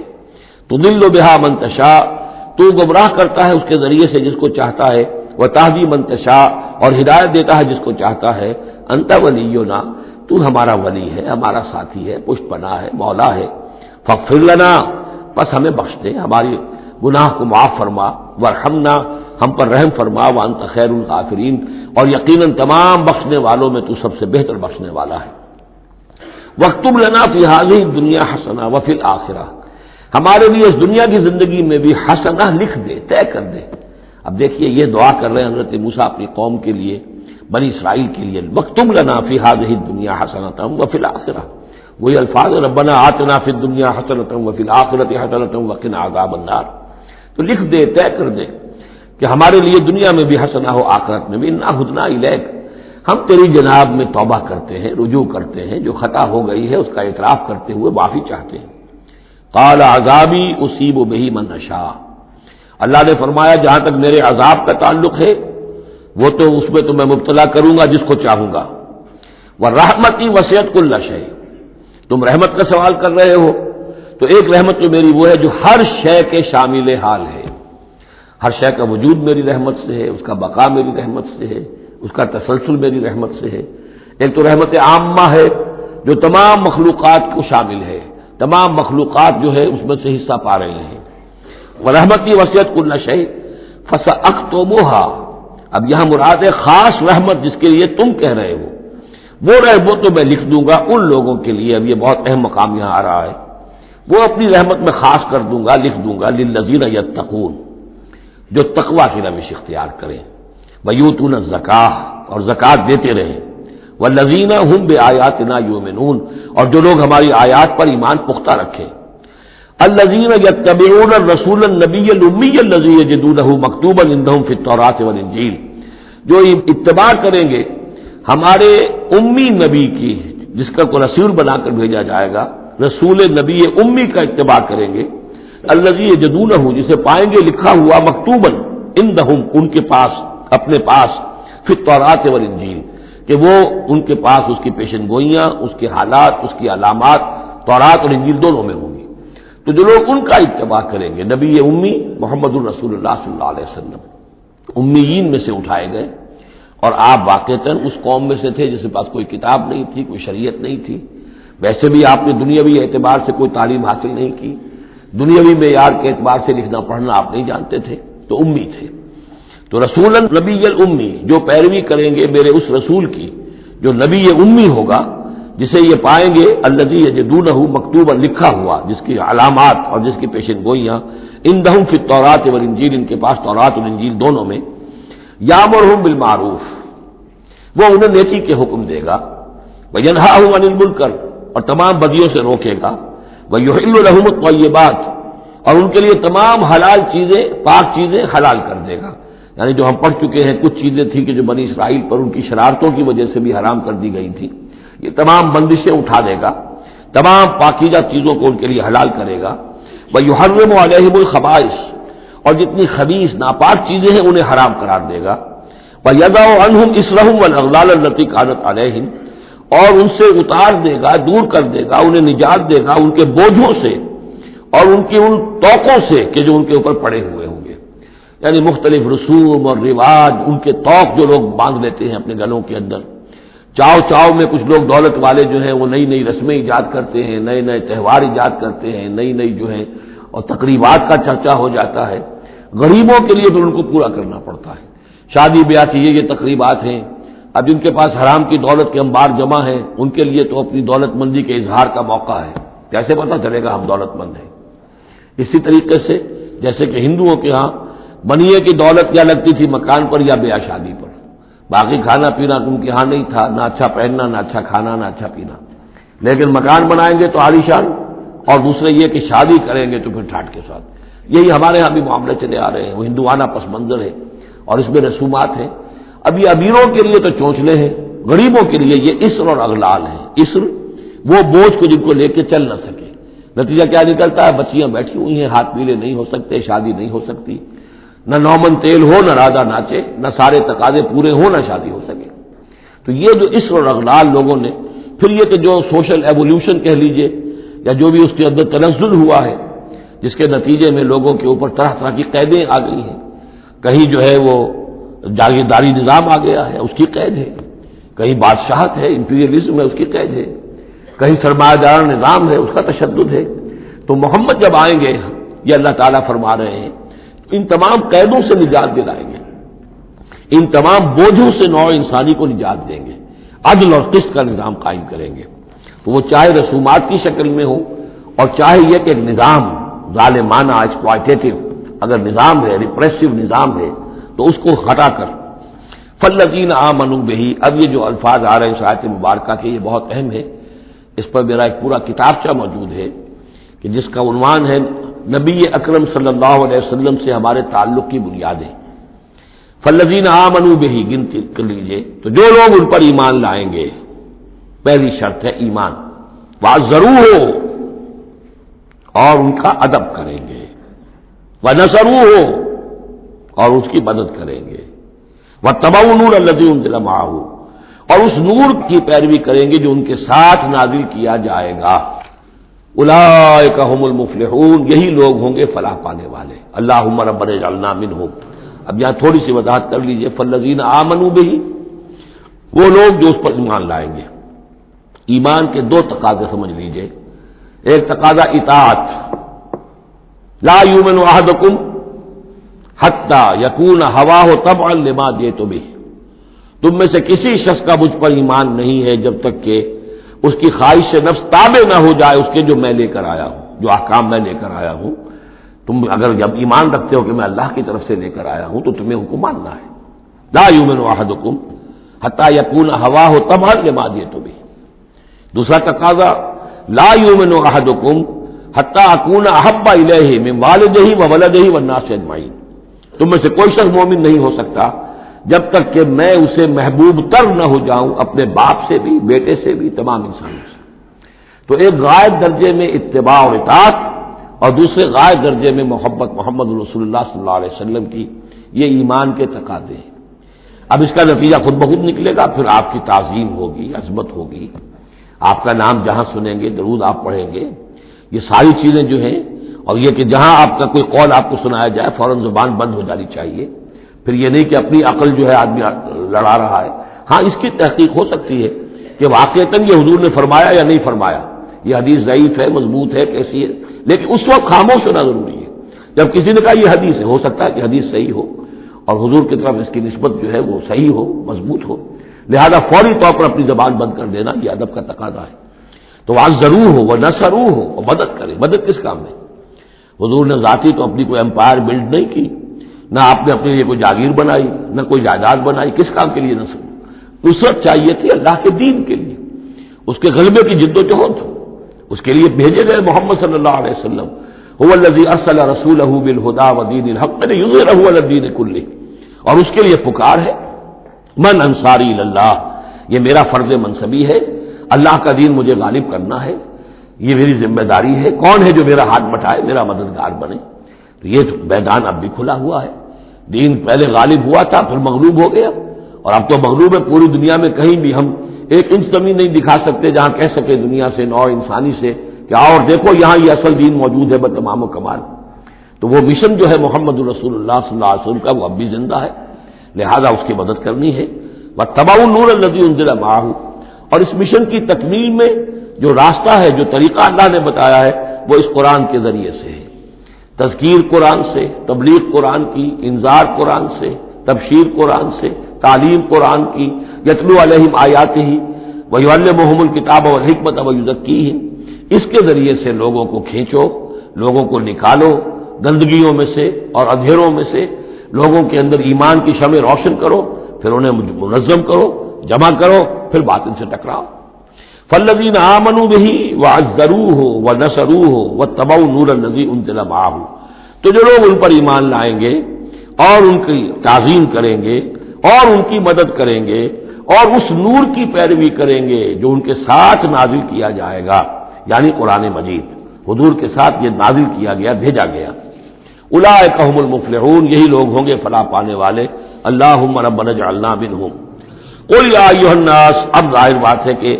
وہ لمبی بات کو اب یہاں پہ ختم کرتے ہوئے کہ اب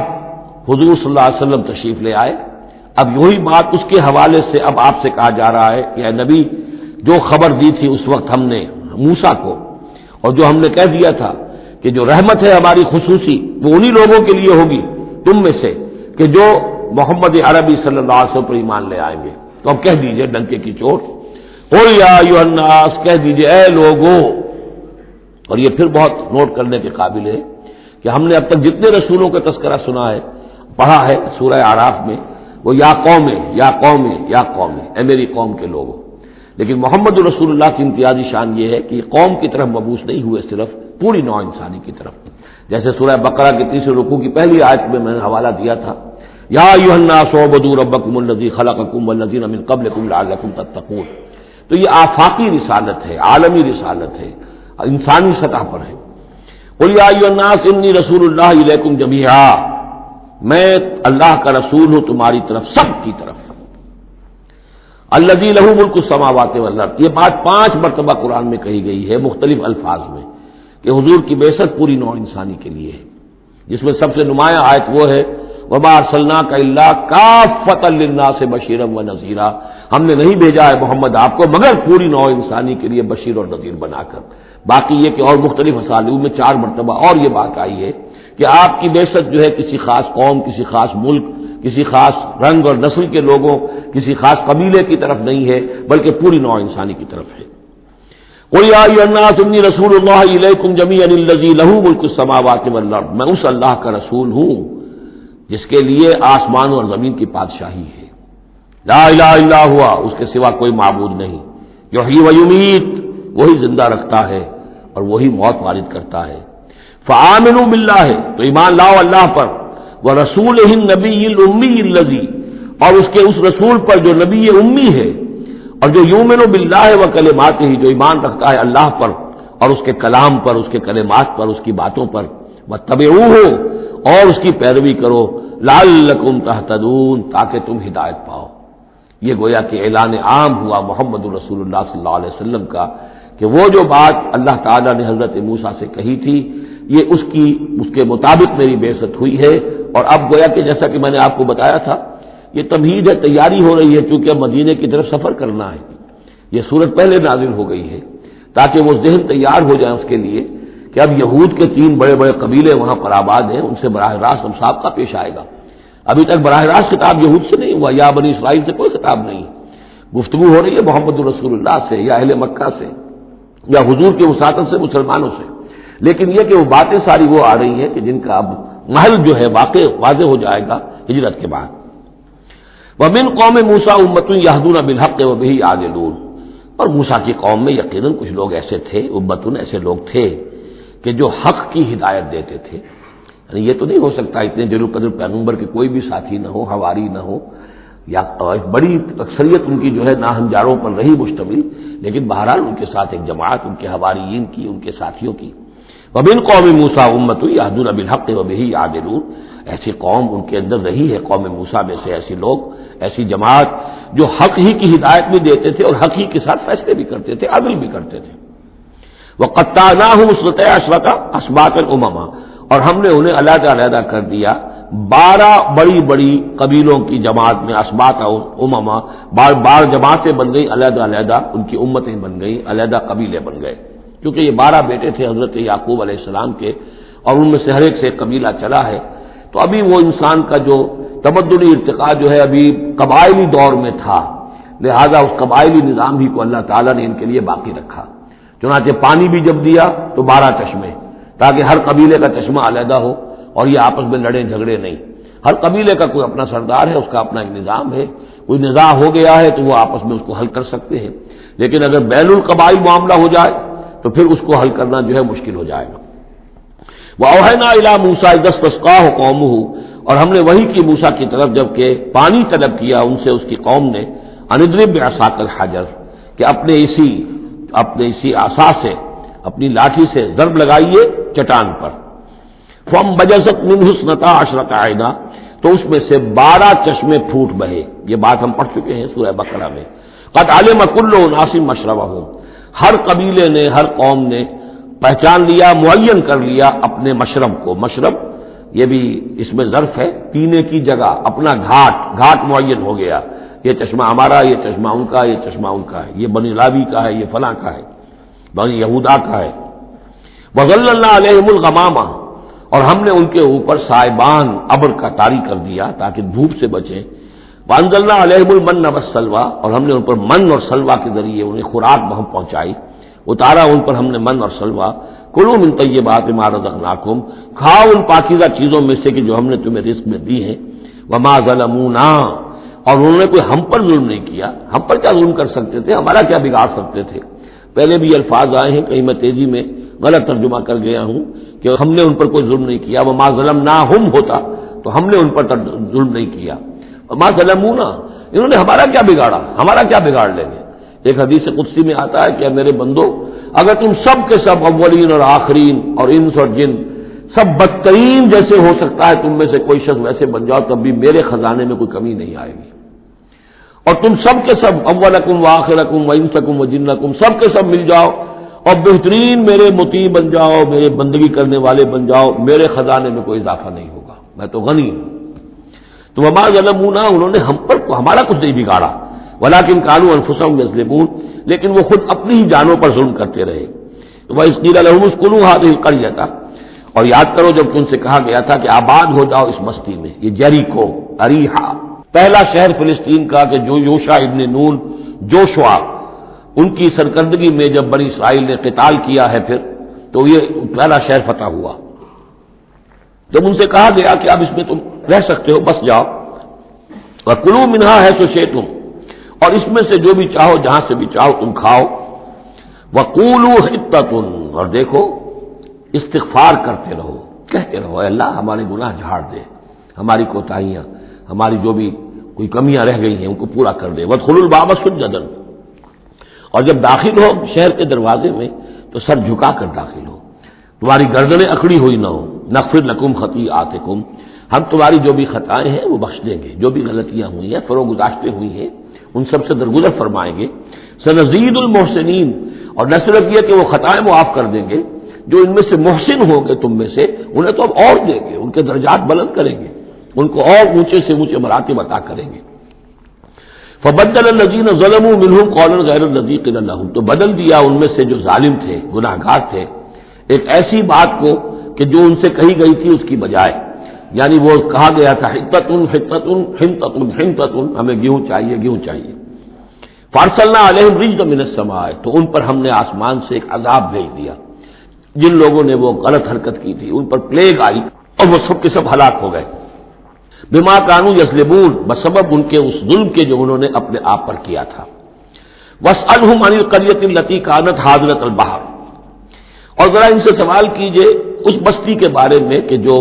ساحل سمندر پر تھی، حاضرۃ البحر، سمندر کے کنارے پر تھی۔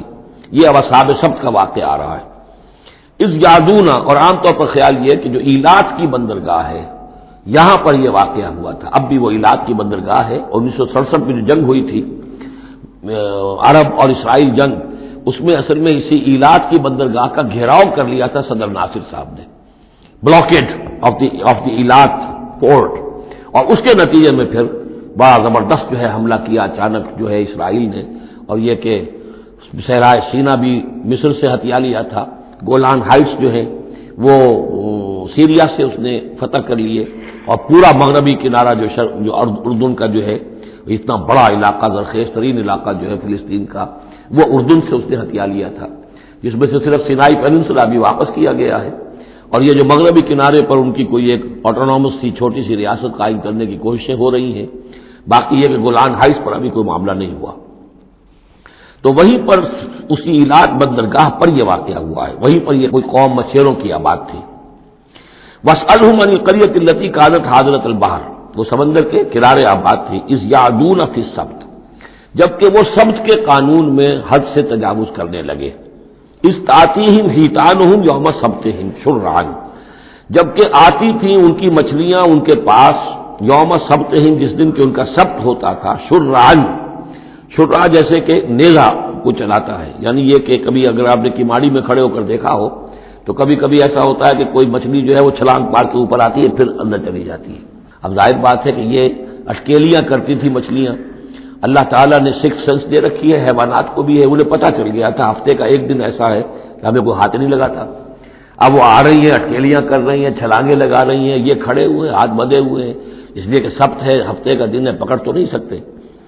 تو شرعاً آتے تھے جسے نیزے چل رہے ہوں۔ وہ یوم لا یثبتون لا یاتیہم، جس دن سبت نہیں ہوتا تھا یعنی باقی 6 دن وہ دور کہیں گہرے پانی میں چلی جاتی تھی، اور گہرے پانی میں جا کے مچھلیوں کا پکڑنا جو ہے اس وقت تک تو انسان کے پاس آلات نہیں تھے۔ کذالک نبلوہم بما کانوا یفسقون، اس طرح ہم نے انہیں آزمایا تھا، ایک بڑی آزمائش میں ڈال دیا کہ دیکھیں یہ کتنے ثابت قدم رہتے ہیں، شریعت کے حکم پر قائم رہتے ہیں اور فاقہ برداشت کر لیتے ہیں، یا یہ کہ شریعت کے ساتھ کوئی استہزاء کرتے ہیں، تمسخر کرتے ہیں۔ وَإِذْ قَالَتْ أُمَّةٌ مِّنْهُمْ، یہاں بھی نوٹ کر لیجئے کہ جیسے وہاں معاملہ ہوا، تین حصوں میں یہ قوم تقسیم ہو گئی۔ ایک حصہ وہ تھا کہ جس نے اس گناہ میں حصہ نہیں لیا اور وہ منع بھی کرتا رہا کہ مت کرو، دیکھو نہیں منکر کا فریضہ سر انجام دیتا رہا، یہ اللہ تعالیٰ کا۔ وہ کرتے کیا تھے؟ ہفتے کے روز گئے، گڑھے کھودے اور سمندر کا پانی اس میں لے آئے ساحل کے ساتھ گڑھے کھود کر، تو اس کے ساتھ مچھلیاں بھی آ گئیں، واپسی کا راستہ کر دیا بند، مچھلی کو ہاتھ نہیں لگایا، ہفتے کو اتوار کو جا کے مچھلی پکڑ لی، تو فائدہ کیا ہوا؟ اصل میں ہفتے کا قانون تو یہ تھا کہ ہفتے کا دن تم لگاؤ اللہ کی یاد میں، ذکر میں، عبادت میں، تورات پڑھو، پڑھاؤ، سیکھو، سکھاؤ۔ 6 دن تم کام کرو دنیا کا، اپنی معاش کا، 7واں دن تم فارغ رکھو اللہ کے لیے، دین کے لیے۔ لیکن جب وہ گڑھے کھودنے میں دن صرف ہو گیا تو چاہے مچھلی پکڑی یا نہیں پکڑی، تو جو اصل روح تھی اس حکم کی وہ تو ختم ہو گئی۔ تو یہ ہے کہ جس میں انہوں نے استہزاء کیا، گویا کہ شریعت کا مذاق اڑایا۔ اب ایک تو وہ تھے کہ جنہوں نے نہ تو اس جرم میں حصہ لیا اور وہ منع بھی کرتے رہے، ایک وہ تھے کہ جو حصہ تو نہیں لیا جرم میں لیکن منع نہیں کرتے تھے، خاموش رہتے تھے، تیسرے وہ تھے کہ جو جرم کے اندر باقاعدہ جری ہو کر وہ حصہ لے رہے تھے۔ تو اب جو لوگ منع کر رہے تھے ان سے انہوں نے کہا جو منع نہیں کر رہے تھے، جو خود بھی نہیں کر رہے تھے لیکن منع بھی نہیں کر رہے تھے۔ اذ قالت امۃ، جب کہا اس درمیانی طبقے نے، منہم ان میں سے، لم تعظون قوما اللہ مہلکہم، کیوں وعظ کر رہے ہو ان لوگوں کو، کیوں اپنے آپ کو ہلکان کرتے ہو کہہ کہہ کہ تم، اور نہیں المنکر کا فریضہ سر انجام دے دے کے تھک گئے ہو، یہ قوم اب ماننے والی نہیں ہے، اللہ اس کو ہلاک کر کے رہے گا۔ لما تعظون قوما اللہ مہلکہم او معذبہم عذابا شدیدا، یا انہیں پھر عذاب دے گا بہت سخت عذاب۔ قالوا، اب یہ جواب کن کی طرف سے ہے؟ جو خود بھی بچے ہوئے تھے گناہ سے، روک بھی رہے تھے اپنی امکانی حد تک کہ خدا کے لیے باز آ جاؤ، یہ شریعت کا استہزاء نہ کرو، مذاق نہ اڑاؤ۔ قالوا معذرۃ الی ربکم، انہوں نے کہا کم سے کم اپنے رب کے ہاں ہم عذر تو پیش کر سکیں گے کہ اے پروردگار، ہم آخری وقت تک انہیں روکتے رہے، ہم نہیں المنکر کا فرض سر انجام دیتے رہے، ہم نے اپنی بات نہیں چھوڑی، ہم نہ صرف یہ کہ اس گناہ سے خود بچے رہے بلکہ ان گناہ گاروں کو بھی روکتے رہے۔ وَلَعَلَّهُمْ يَتَّقُونَ، اور یہ اس سے بھی زیادہ اہم ہے، اور کیا پتہ ہو سکتا ہے ان میں تقویٰ پیدا ہو جائے۔ کیسے آپ کہہ سکتے کسی ایک بندے کی سمجھ میں آ جائے، کوئی ایک شخص تائب ہو جائے؟ تو جیسا کہ حضور کی حدیث ہے، حضرت علی سے خطاب کر کے آپ نے فرمایا، لا یہدی اللہ بک رجلا واحدا خیر لک من حمر النعم، اگر اللہ تمہارے ذریعے سے علی ایک شخص کو بھی ہدایت دے دے تو یہ تمہارے لیے سرخ اونٹوں سے بڑھ کر دولت ہے۔ تو اگر ایک بھی بچ جائے، لعلہم یتقون، فلما نسوا ما ذکروا بہ، تو پھر جب انہوں نے نظر انداز کر دیا اس نصیحت کو جو انہیں کی جا رہی تھی، یعنی لگے رہے اپنے اس جرم کے اندر، انجینا الذین ینہون عن السوء، ہم نے بچا لیا ان کو جو کہ بدی سے روکتے تھے، عذاب سے بچے ہیں صرف وہ جو بدی سے روکتے تھے۔ وَأَخَذْنَا الَّذِينَ ظَلَمُوا بِعَذَابٍ بَئِيسٍ بِمَا كَانُوا يَفْسُقُونَ، اور پکڑ لیا ہم نے ان کو کہ جو اس ظلم میں، گناہ میں اور شریعت کا استہزاء کرنے میں کہ جو مجرم تھے، ان کو ایک بہت ہی برے عذاب میں پکڑا، ان کی اس ناہنجاری کی وجہ سے، سرکشی کی وجہ سے، نافرمانی کی وجہ سے۔ فلما آتوا عما نہوا عنہ، جب وہ بڑھ گئے، چڑھ گئے، بہت ہی آگے بڑھ گئے ان چیزوں میں جن سے ان کو روکا گیا تھا، قلنا لہم کونوا قردۃ خاسئین، تو ہم نے کہہ دیا کہ اب ہو جاؤ بندر، ذلیل بندروں کی شکل میں ان کی صورتیں جو ہیں وہ تبدیل کر دی گئی۔ یہ ہے وہ مکمل واقعات جس کا حوالہ اس سے پہلے کئی بار آ چکا ہے۔ سب سے پہلے سورہ بقرہ میں بھی آیا تھا، اس کی تفصیل یہاں آ گئی ہے۔ بارک اللہ لی و لکم فی القرآن العظیم ونفعنی وإیاکم بالآیات والذکر الحکیم۔ اعوذ باللہ من الشیطان الرجیم، بسم اللہ الرحمن الرحیم۔ وَإِذْ تَأَذَّنَ رَبُّكَ لَيَبْعَثَنَّ عَلَيْهِمْ إِلَى يَوْمِ الْقِيَامَةِ مَنْ يَسُومُهُمْ سُوءَ الْعَذَابِ إِنَّ رَبَّكَ لَسَرِيعُ الْعِقَابِ وَإِنَّهُ لَغَفُورٌ رَحِيمٌ۔ صدق اللہ العظیم۔ اس سے پہلے کہ ہم آگے بڑھیں، جو آخری مضمون آیا تھا، جو آیات ہم پڑھ چکے ہیں، ان کے ضمن میں ایک وضاحت ضروری ہے۔ یہ جو ہم نے ابھی دیکھا کہ اس بستی کے لوگ تین قسم کے، تین حصوں میں منقسم ہو گئے تھے۔ ایک وہ لوگ جو گناہ میں بڑھے جا رہے تھے، ایک وہ کہ جو خود گناہ تو نہیں کر رہے تھے لیکن روک بھی نہیں رہے تھے، اور ایک وہ کہ جو گناہ سے خود بھی مجتنب تھے اور نہی عن المنکر کا فریضہ آخری وقت تک سر انجام دے رہے تھے۔ صراحت کے ساتھ یہاں جو فرمایا گیا کہ ہم نے بچایا کس کو؟ انجینا الذین ینہون عن السوء، بچایا ہم نے ان کو کہ جو روک رہے تھے بدی سے۔ وَأَخَذْنَا الَّذِينَ ظَلَمُوا بِعَذَابٍ بَئِيسٍ، اور ہم نے پکڑ لیا ان لوگوں کو جو گناہ میں ملوث تھے ایک بہت ہی برے عذاب میں ان کے نافرمانی کی وجہ سے۔ اس سے بعض حضرات نے ایک نقطہ نکالنے کی کوشش کی ہے، اور وہ یہ ہے کہ ایک گروہ کے بارے میں صراحت کے ساتھ آ گیا کہ اس کو بچا لیا، وہ لوگ جو نہی عن المنکر کر رہے تھے۔ ایک گروہ جس کے بارے میں صراحت سے کہا گیا کہ اس پر عذاب آیا، وہ ہے جو گناہ میں ملوث تھے۔ گویا کہ درمیانی گروہ جو ہے اس کے بارے میں یہاں سکوت اختیار کیا گیا ہے۔ ان کو ایک طرح سے امید دلائی جا رہی ہے کہ جو لوگ گناہ سے مجتنب رہیں گے،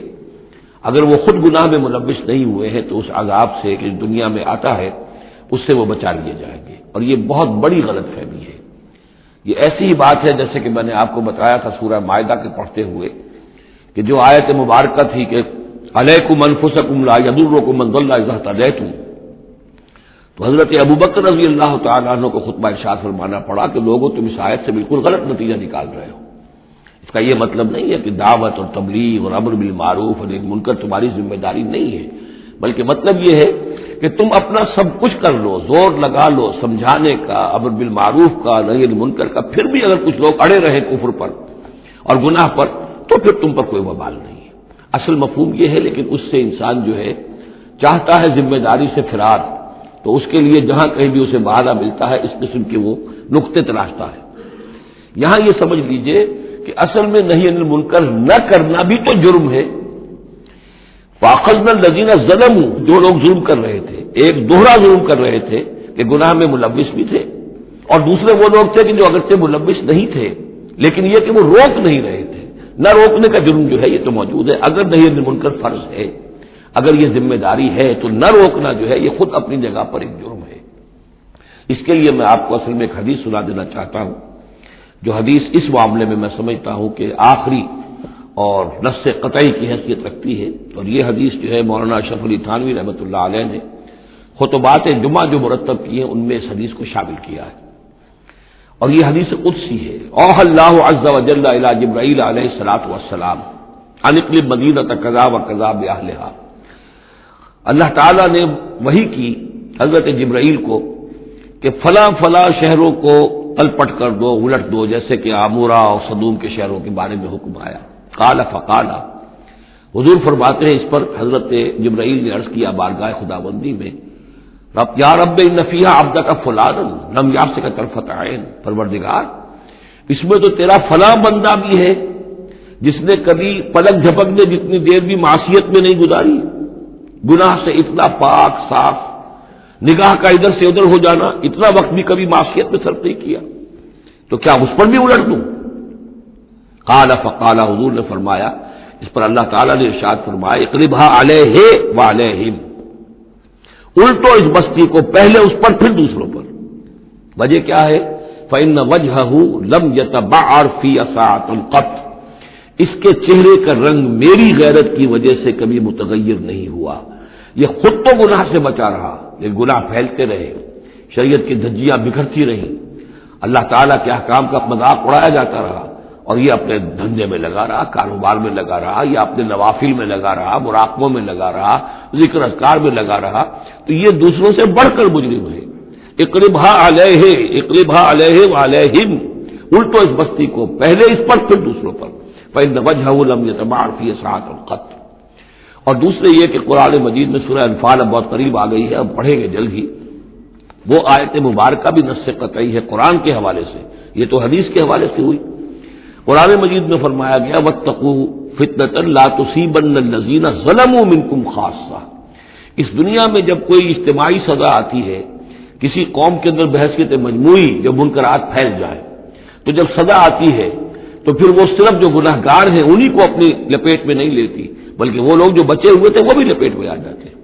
ہاں امید جو دلائی گئی ہے یہاں سے وہ یہ ہے کہ جو امر بالمعروف و نہی عن المنکر کی آخری حد تک، آخری وقت تک کوشش کرتے رہے ہوں، اللہ تعالیٰ ان کو بچا لے گا۔ اب آگے چلیے، وَإِسْتَأْذَنَ رَبُّكَ، اور یاد کرو جب کہ آپ کے رب نے یہ اعلان کر دیا، لَيَبْعَثَنَّ عَلَيْهِمْ، وہ لازماً اٹھاتا رہے گا ان پر، مسلط کرتا رہے گا ان پر، اِلَىٰ يَوْمِ الْقِيَامَةِ، قیامت کے دن تک ایسے لوگوں کو، مَن يَسُومُهُمْ سُوءَ الْعَذَابِ، جو انہیں بدترین عذاب کے اندر مبتلا کرتے رہیں گے۔ ان ربک لسریع العقاب، یقیناً آپ کا رب سزا دینے میں بہت جلدی کرتا ہے، وانہ لغفور الرحیم، اور یقیناً وہ غفور بھی ہے، رحیم بھی ہے۔ اللہ کی تو یہ دونوں شانیں ہیں، وہ عزیز ذو انتقام بھی ہے، سریع العقاب بھی ہے، لیکن وہ غفور الرحیم بھی ہے۔ اب یہ آپ کا طرز عمل ہے کہ آپ اپنے آپ کو اس کی کس شان کا مستحق بناتے ہیں۔ اس آیت میں واقعہ یہ ہے کہ جس قانون کا ذکر ہو رہا ہے اللہ تعالیٰ کی طرف سے، اس فیصلے کا، وہ ہماری نگاہوں کے سامنے ان کی پوری تاریخ، اس لیے کہ اس کے بعد آ رہا ہے وَقَطَّعْنَاهُمْ فِي الْأَرْضِ أُمَمًا، ہم نے انہیں زمین کے اندر منتشر کر دیا، فرقوں کے اندر اور قوموں کے اندر۔ یہ ڈایاسپورا جو ہے ان کا، جو سن 70 سے شروع ہوا ہے، سن 70 عیسوی میں جو رومن جنرل تھا ٹائٹس، اس نے سیکنڈ ٹیمپل کی، جو حضرت عزیر علیہ السلام کے زمانے میں پھر دوبارہ ہیکل تعمیر ہوا تھا، اس کو شہید کیا۔ 1,33,000 یہودیوں کو ایک دن میں قتل کیا یروشلم میں، اور یہاں سے یہودیوں کو نکال باہر کیا، فلسطین سے نکال دیے گئے، تم اب فلسطین میں نہیں رہ سکتے۔ وہاں سے ان کا ڈایاسپورا شروع ہوا ہے، کوئی کہیں چلا گیا، کوئی کہیں چلا گیا، کوئی روس میں چلا گیا، کوئی یورپ میں چلا گیا، کوئی ہندوستان میں آ گیا، کوئی مصر میں آباد ہو گیا، کوئی اور دور دراز کے علاقوں میں۔ پھر جب یہ امریکہ دریافت ہوا ہے تو یہ امریکہ بھی چلے گئے، وہاں بھی جا کر آباد ہو گئے۔ تو یہ ان کا ڈایاسپورا کا پیریڈ ہے کہ جس میں یہ گویا کہ منتشر کر دیے گئے پوری زمین کے اندر، ان کی کوئی ایک جمعیت کہیں نہیں رہی، اور ہر جگہ ان سے نفرت تھی، شدید نفرت۔ بلکہ ان کے اوپر واقعہ یہ کہ یورپ میں تو بڑا ان کے اوپر ظلم بھی ہوتا تھا، جس طرح چاہتے تھے ان کو وہاں کے عیسائی جو ہیں، جیسا کہ میں بتا چکا ہوں کہ ان کو معلوم تھا کہ یہ جو جن کو ہم خدا مانتے ہیں حضرت عیسیٰ علیہ السلام، ان کو سولی پر چڑھوایا انہوں نے، اور انہوں نے کفر کیا، اور وہ حضرت مسیح علیہ السلام کی شان میں گستاخی کرتے ہیں، حضرت مریم کی شان میں گستاخی کرتے ہیں، تہمتیں لگاتے ہیں، لہذا وہ ان کے درمیان دشمنی رہی۔ اور اس کی آخری مثال اس صدی میں، یعنی دور کی تاریخ تو شاید ہمیں معلوم ہو کہ شاید فیری ٹیلز ہیں، یہ کوئی کہانیاں ہیں جو ہم سن رہے ہیں، اس صدی میں جو ہوا ہٹلر کے ہاتھوں 6 ملین 60 لاکھ یہودی ختم کیے اس نے۔ پورا مشرقی یورپ کا یہودی جو ہے کھینچ کر وہاں سے پکڑ کر، جہاں تک ہٹلر کی حکومت بنی تھی، جہاں تک اس کی جو گئے تھے فتوحات کا دائرہ، وہاں سے یہودیوں کو کھینچ کر کنسنٹریشن کیمپ میں لایا گیا۔ پھر خاص مشینیں ایجاد کی گئی، خاص جو ہیں اس کے لیے ایسے بنائے گئے کہ ان کے لیے اب اتنے لوگوں کو قتل کریں گے تو دفن کہاں کریں، کیا کریں، how to dispose of the dead bodies. تو اسپیشل پلانٹ بنائے گئے کہ ایک بڑے سے ہال میں داخل ہو رہے ہیں، وہاں سارے کپڑے اتروا لیے تاکہ یہ کپڑے بھی استعمال ہوں بعد میں۔ کہا یہ جاتا تھا کہ تمہارے کپڑوں میں جوئیں پڑ گئی ہیں تو جوؤں کو اس کو ڈیلاؤس کرنے کے لیے ضروری ہے کپڑے اتار کے آگے گیس کے اندر تاکہ وہ جوئیں ختم ہو جائیں گی۔ پھر ان کے بال اتروا لیتے تھے، عورتوں کے بال بھی شیو کر لیے، مردوں کے بھی، ان بالوں سے قالین بنائے انہوں نے جو نازیوں نے اپنے دفتروں میں بچھائے، ہیومن ہیئر کے قالین۔ پھر ان کو لے جا کر ایک گیس چیمبر کے اندر کے سب مر گئے۔ پھر اب وہ بڑے بڑے پٹے جیسے چلتے ہیں مشینیں، بڑی فیکٹریز کے اندر وہ پٹوں کے اوپر لاشیں چل رہی ہیں، پھر ان کا چورا ہو رہا ہے، جیسے کہ کہیں جو ہے وہ گھاس کاٹا جا رہا ہو یا کوئی اور چارہ جو ہے وہ کترا جا رہا ہو۔ پھر کسی خاص قسم کے کیمیکلز کے اندر ان کو تحلیل کیا کہ آخر میں کیا نکل رہا ہے، نہ کسی گوشت کا پتہ، نہ خون کا پتہ، نہ ہڈی کا پتہ، کسی شے کا پتہ نہیں، ایک بدبودار سیاہ رنگ کا مائع باہر نکل رہا ہے، اور اسے وہ لے گئے اپنے کھیتوں میں اور اسے بنا لیا کھاد۔ یہ کام اس صدی میں ہوا ہے، ہولوکاسٹ۔ اس میں زیادہ سے زیادہ یہ کہتے ہیں کہ یہ کوئی مبالغہ ہے 60 لاکھ کا، 40 لاکھ، تو 40 لاکھ بھی تو کم نہیں ہوتے، 40 لاکھ افراد کا اس طرح ختم ہو جانا۔ استأذن ربک لیبعثن علیہم الی یوم القیامہ، ان کا آخری وقت اب آنے والا ہے، وہ زیادہ دور نہیں ہے، لیکن اس سے پہلے جیسے شمع بجھنے سے پہلے بھڑکتی ہے، لہذا وہ ایک بھڑک ہے اس کی کہ جو یہودیوں کی ہے، اسرائیل ہے، ان کی طاقت ہے، ان کی قوت ہے، عربوں پر وہ چھائے ہوئے ہیں۔ اور واقعہ یہ ہے کہ مسلمان جس عذاب کے مستحق ہو چکے ہیں، اور ان میں سے عرب چونکہ ہمارے ہاں اونچے درجے کے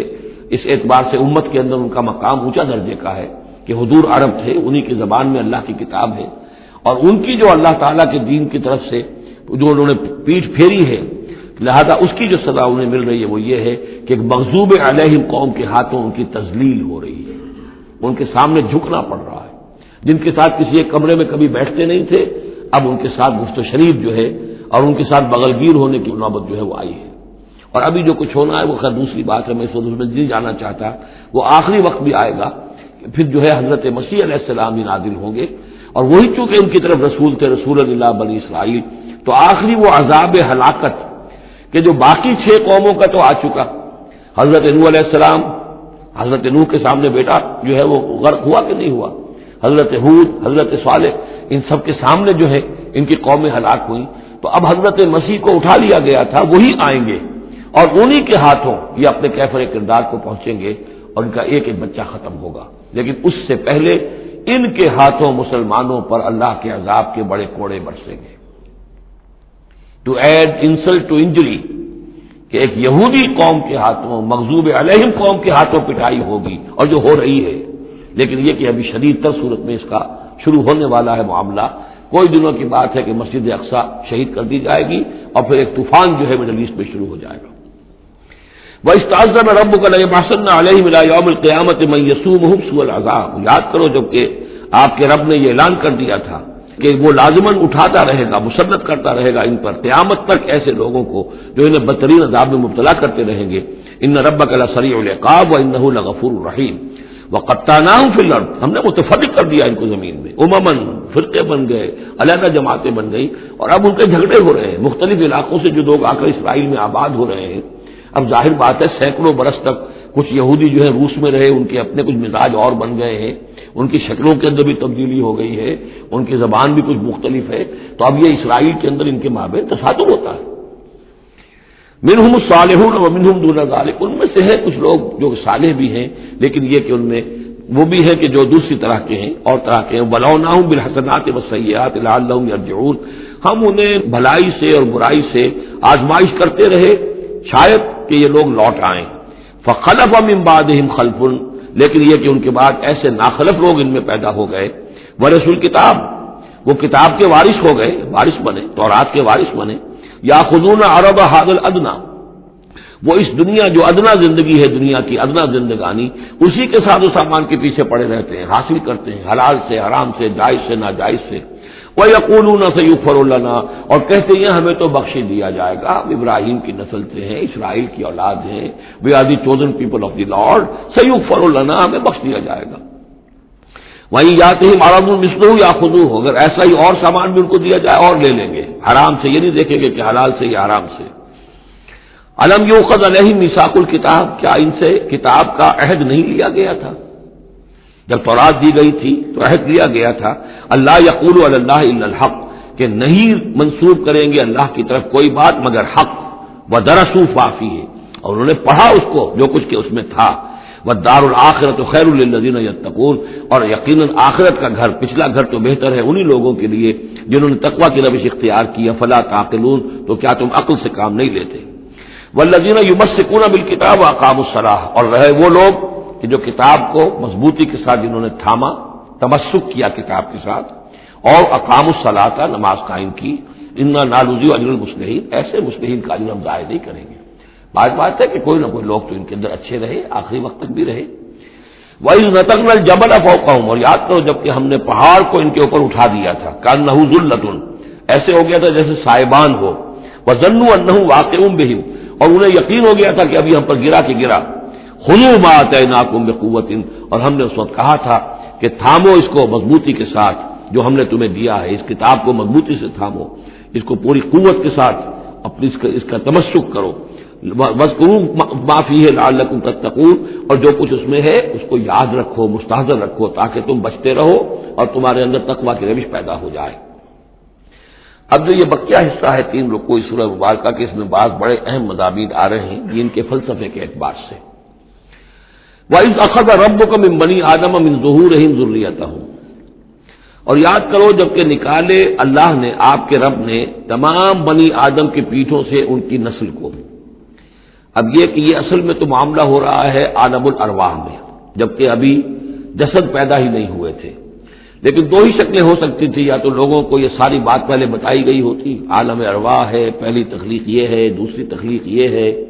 عالم ارواح میں یہ قول و قرار دیا گیا۔ عرب کے جو اولین مخاطب تھے حضور صلی اللہ علیہ وسلم کے اور قرآن کے، چونکہ ان کے لیے یہ چیزیں ان کی اس وقت کی استعداد کے اعتبار سے بھاری تھیں، قرآن مجید نے عام فہم الفاظ استعمال کیے۔ جب ہم نے نسل آدم کی تمام ان کی پیٹھوں سے ذریت کو نکال لیا، یعنی یہ کہ جتنے بھی انسان آنے والے تھے دنیا میں، ان سب کی ارواح جو ہیں وہ وہاں موجود تھیں۔ وَإِذْ أَخَذَ رَبُّكَ مِنْ بَنِي آدَمَ مِنْ ظُهُورِهِمْ ذُرِّيَّتَهُمْ وَأَشْهَدَهُمْ عَلَىٰ أَنفُسِهِمْ، اور ان کو گواہ بنایا اپنے اوپر، اچھی طرح سوچ سمجھ کر۔ اقرار جو ہوتا ہے جس کو ہم کہتے ہیں بقائمی ہوش و حواس، یہ اقرار کر رہا ہوں، تو پوری طرح ہوش و حواس میں سیلف کانشسنس،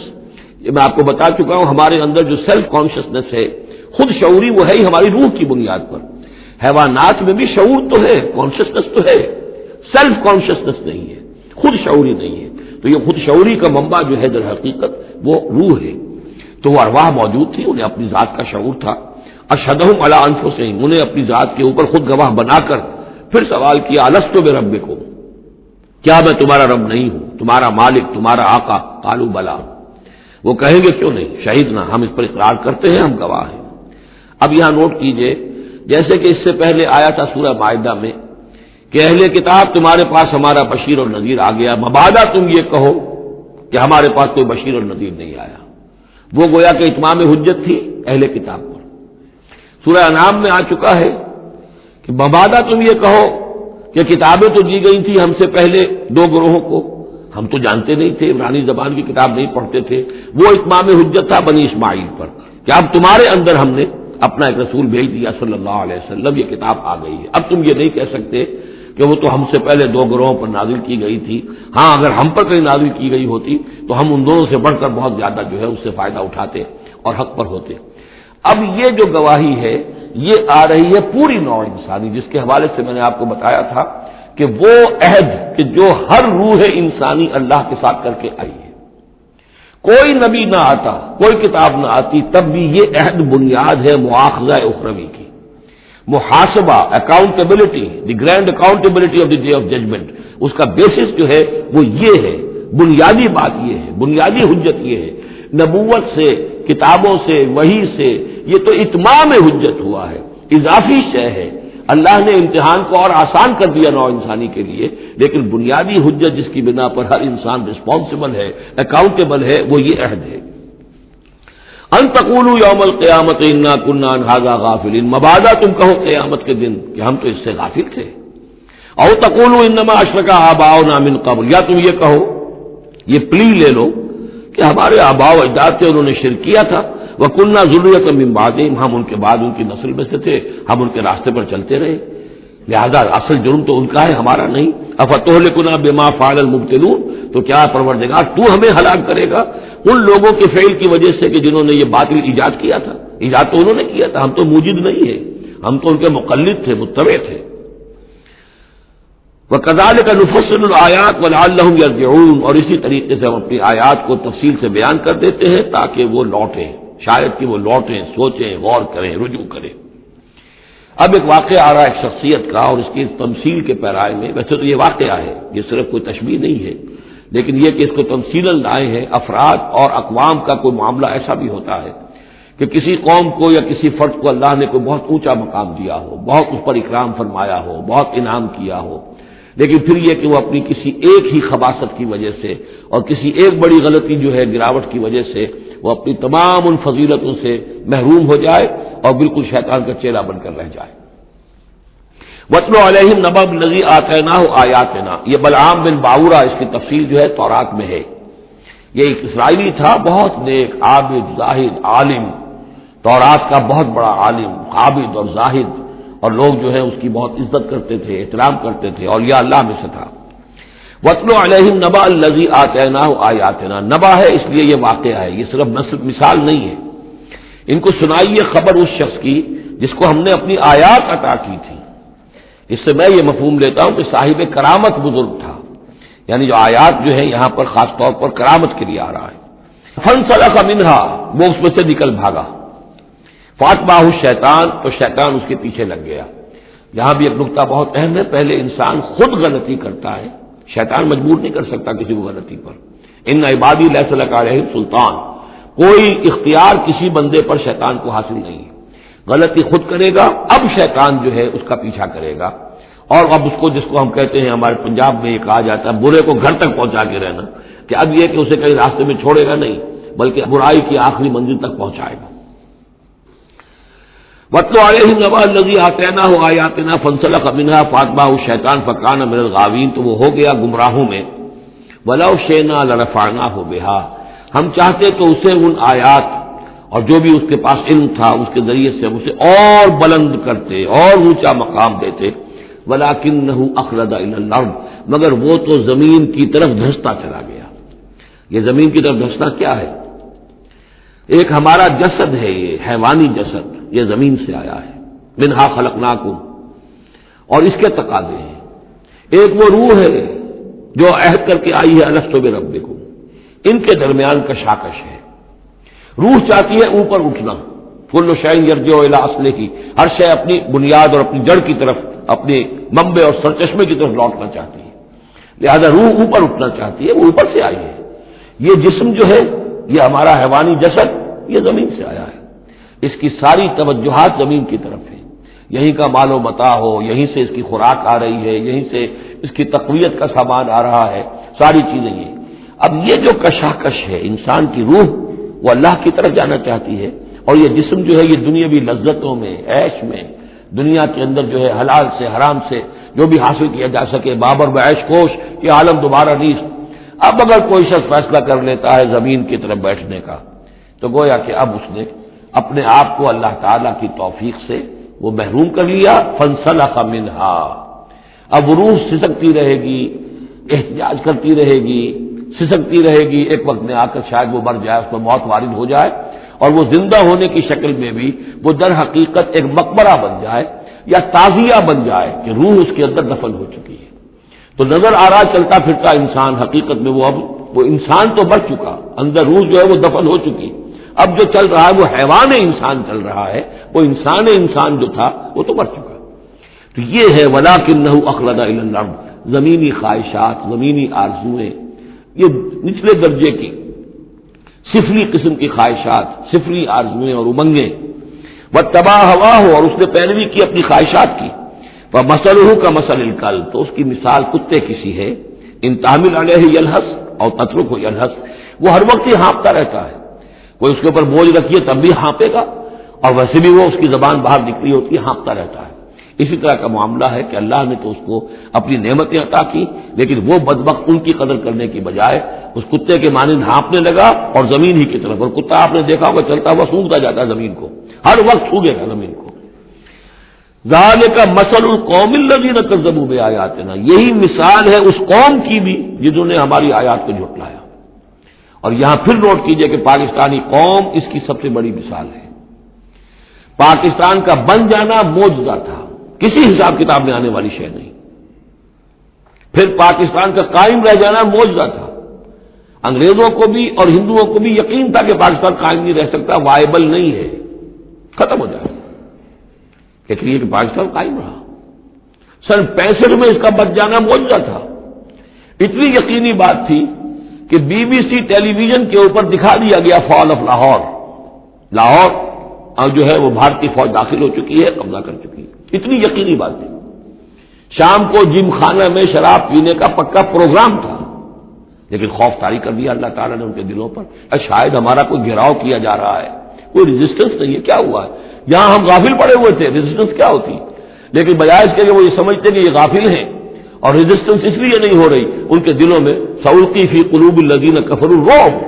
میں ان کافروں کے دلوں میں رعب ڈال دوں گا، وہ رعب پڑ گئے، پاکستان بچ گیا۔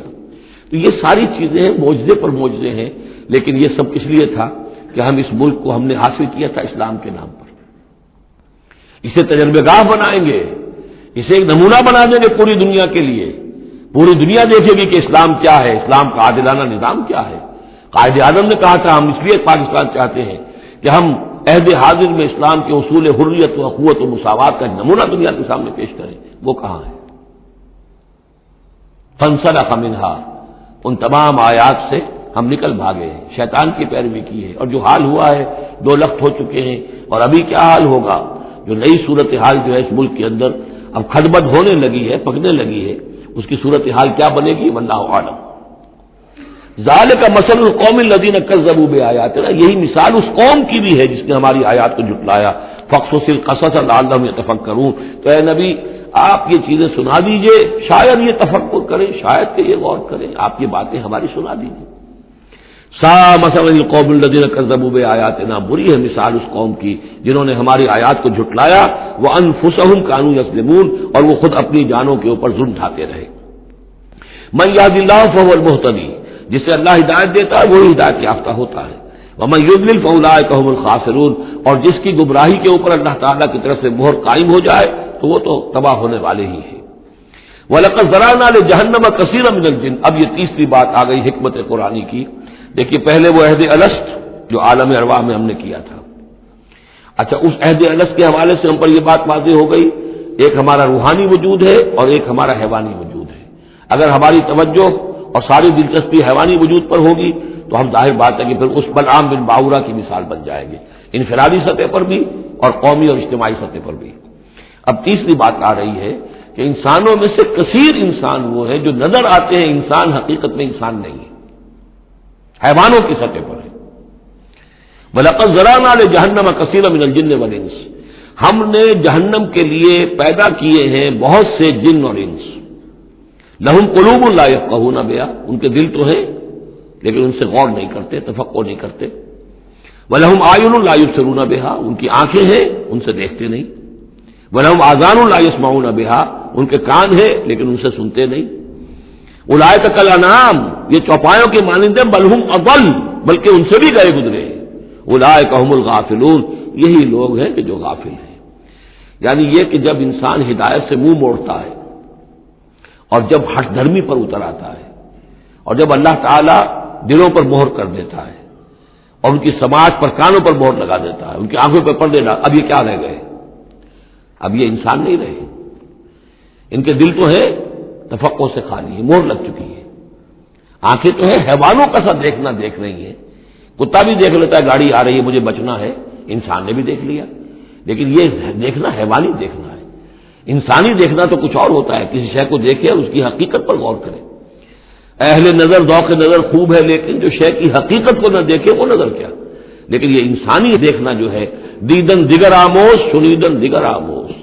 وہ دوسری قسم کا دیکھنا سیکھو، دوسری قسم کا سننا سیکھو۔ وہ سننا جو دل سے سنا جاتا ہے، وہ دیکھنا جو دل سے دیکھا جاتا ہے۔ لیکن جب ان کے دلوں پر مہر ہو گئی، ان کے کانوں پر مہر ہو گئی، ان کی آنکھوں پر پردے پڑ گئے، اب ان کا حال کیا ہے؟ لہم قلوب لا یفقہون بہا ولہم اعین لا یبصرون بہا ولہم آذان لا یسمعون بہا اولئک کالانعام بل ہم اضل، یہ چوپایوں کے مانند ہیں بلکہ ان سے بھی گئے گزرے۔ اس لیے کہ چوپایوں کو تو اللہ نے پیدا ہی اس لیول پر کیا تھا، ان کو پیدا کیا تھا بہت اونچے مقام پر۔ یہی سورۃ التین کا مضمون ہے، والتین والزیتون وطور سینین وہذا البلد الامین لقد خلقنا الانسان فی احسن تقویم ثم رددناہ اسفل سافلین، انسان پیدا کیا گیا اس بلند ترین مقام کے اوپر مسجود ملائک، لیکن پھر جب یہ گرتا ہے تو سب سے نچلوں میں سب سے نیچے ہوتا ہے۔ تو یہ وہ لوگ ہیں اولئک کالانعام بل ہم اضل اولئک هم الغافلون، یہی لوگ ہیں جو غافل ہیں، اس دنیا میں رہتے ہیں حیوانوں کی طرف، کھایا پیا چرا چگا اور جو ہے بس دنیا کی لذتیں اٹھائیں اور مر گئے، کچھ ہوش نہیں کہ کیوں ہم پیدا کیے گئے، کون ہمارا خالق ہے، کون ہمارا مالک ہے، زندگی کاہے کے لیے ہے، زندگی آمد برائے بندگی، زندگی بے بندگی شرمندگی، کوئی مرنے کے بعد کہیں کسی کے سامنے حاضری ہے، کوئی جواب نہیں، کچھ نہیں، کوئی ہوش نہیں۔ وَلِلَّهِ الْأَسْمَاءُ الْحُسْنَى، اور تمام اچھے نام اللہ ہی کے ہیں، فَادْعُوهُ بِهَا، تو پکارو انہیں اس کے ذریعے سے، پکارو اللہ کو ان کے ذریعے سے۔ ایک نقطہ یہاں نوٹ کر لیجئے، قرآن مجید سے کہیں اللہ تعالیٰ کے لیے لفظ صفت ثابت نہیں ہوتا، ویسے حدیث میں ہے، میں صرف بیان کر رہا ہوں، قرآن میں نہیں۔ قرآن میں اللہ کے لیے لفظ آتا ہے نام، اسما، یہ سب اللہ کے نام ہیں۔ ویسے یہ کہ صفاتی نام ہے یہ دوسری بات ہے، لیکن صفات کا لفظ جو ہے، صفت کا لفظ اللہ کے لیے ایجاباً مثبت طور پر قرآن میں کہیں نہیں آیا، نام ہے اللہ کے۔ اور نام جو ہے در حقیقت کسی ایک ہی شے کے 100 نام ہو سکتے ہیں، تلوار کے 5000 نام ہیں، تلوار تو ایک ہی شے ہے نا، لیکن اس کے مختلف اوصاف کے اعتبار سے بہت سے نام اس کے عرب رکھ لیتے تھے۔ تو اللہ تعالیٰ کے نام ہیں، ان ناموں میں سے کچھ قرآن میں بھی آئے ہیں، کچھ ایک حدیث ہے حضرت ابو ہریرہ سے رضی اللہ تعالیٰ عنہ، جس میں کہ حضور نے 99 نام گنوائے ہیں کہ اللہ کے یہ 99 نام ہیں، اور ان کے ذریعے سے تو اللہ سے دعا کی جائے تو اس کے ناموں کے حوالے سے، اللہ تعالیٰ کے ناموں کے، فدعوہ بہا،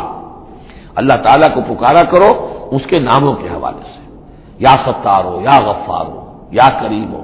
یا علیم ہو، یہ اس طریقے سے اللہ تعالیٰ کے جو نام ہیں، تو یا اللہ ہو، ظاہر بات ہے کہ اللہ جو ہے وہ بھی اللہ کا سب سے بڑا نام، سب سے اہم نام ہے، اس حوالے سے اس کو پکارو، دعا کرو اس کے ناموں کے حوالے سے۔ وَذَرُوا الَّذِينَ يُلْحِدُونَ فِي أَسْمَائِهِ، اور چھوڑ دو، دفع کرو ان لوگوں کو کہ جو اس کے ناموں میں کجی نکالتے ہیں، لحد کہتے ہیں ٹیڑھ کو،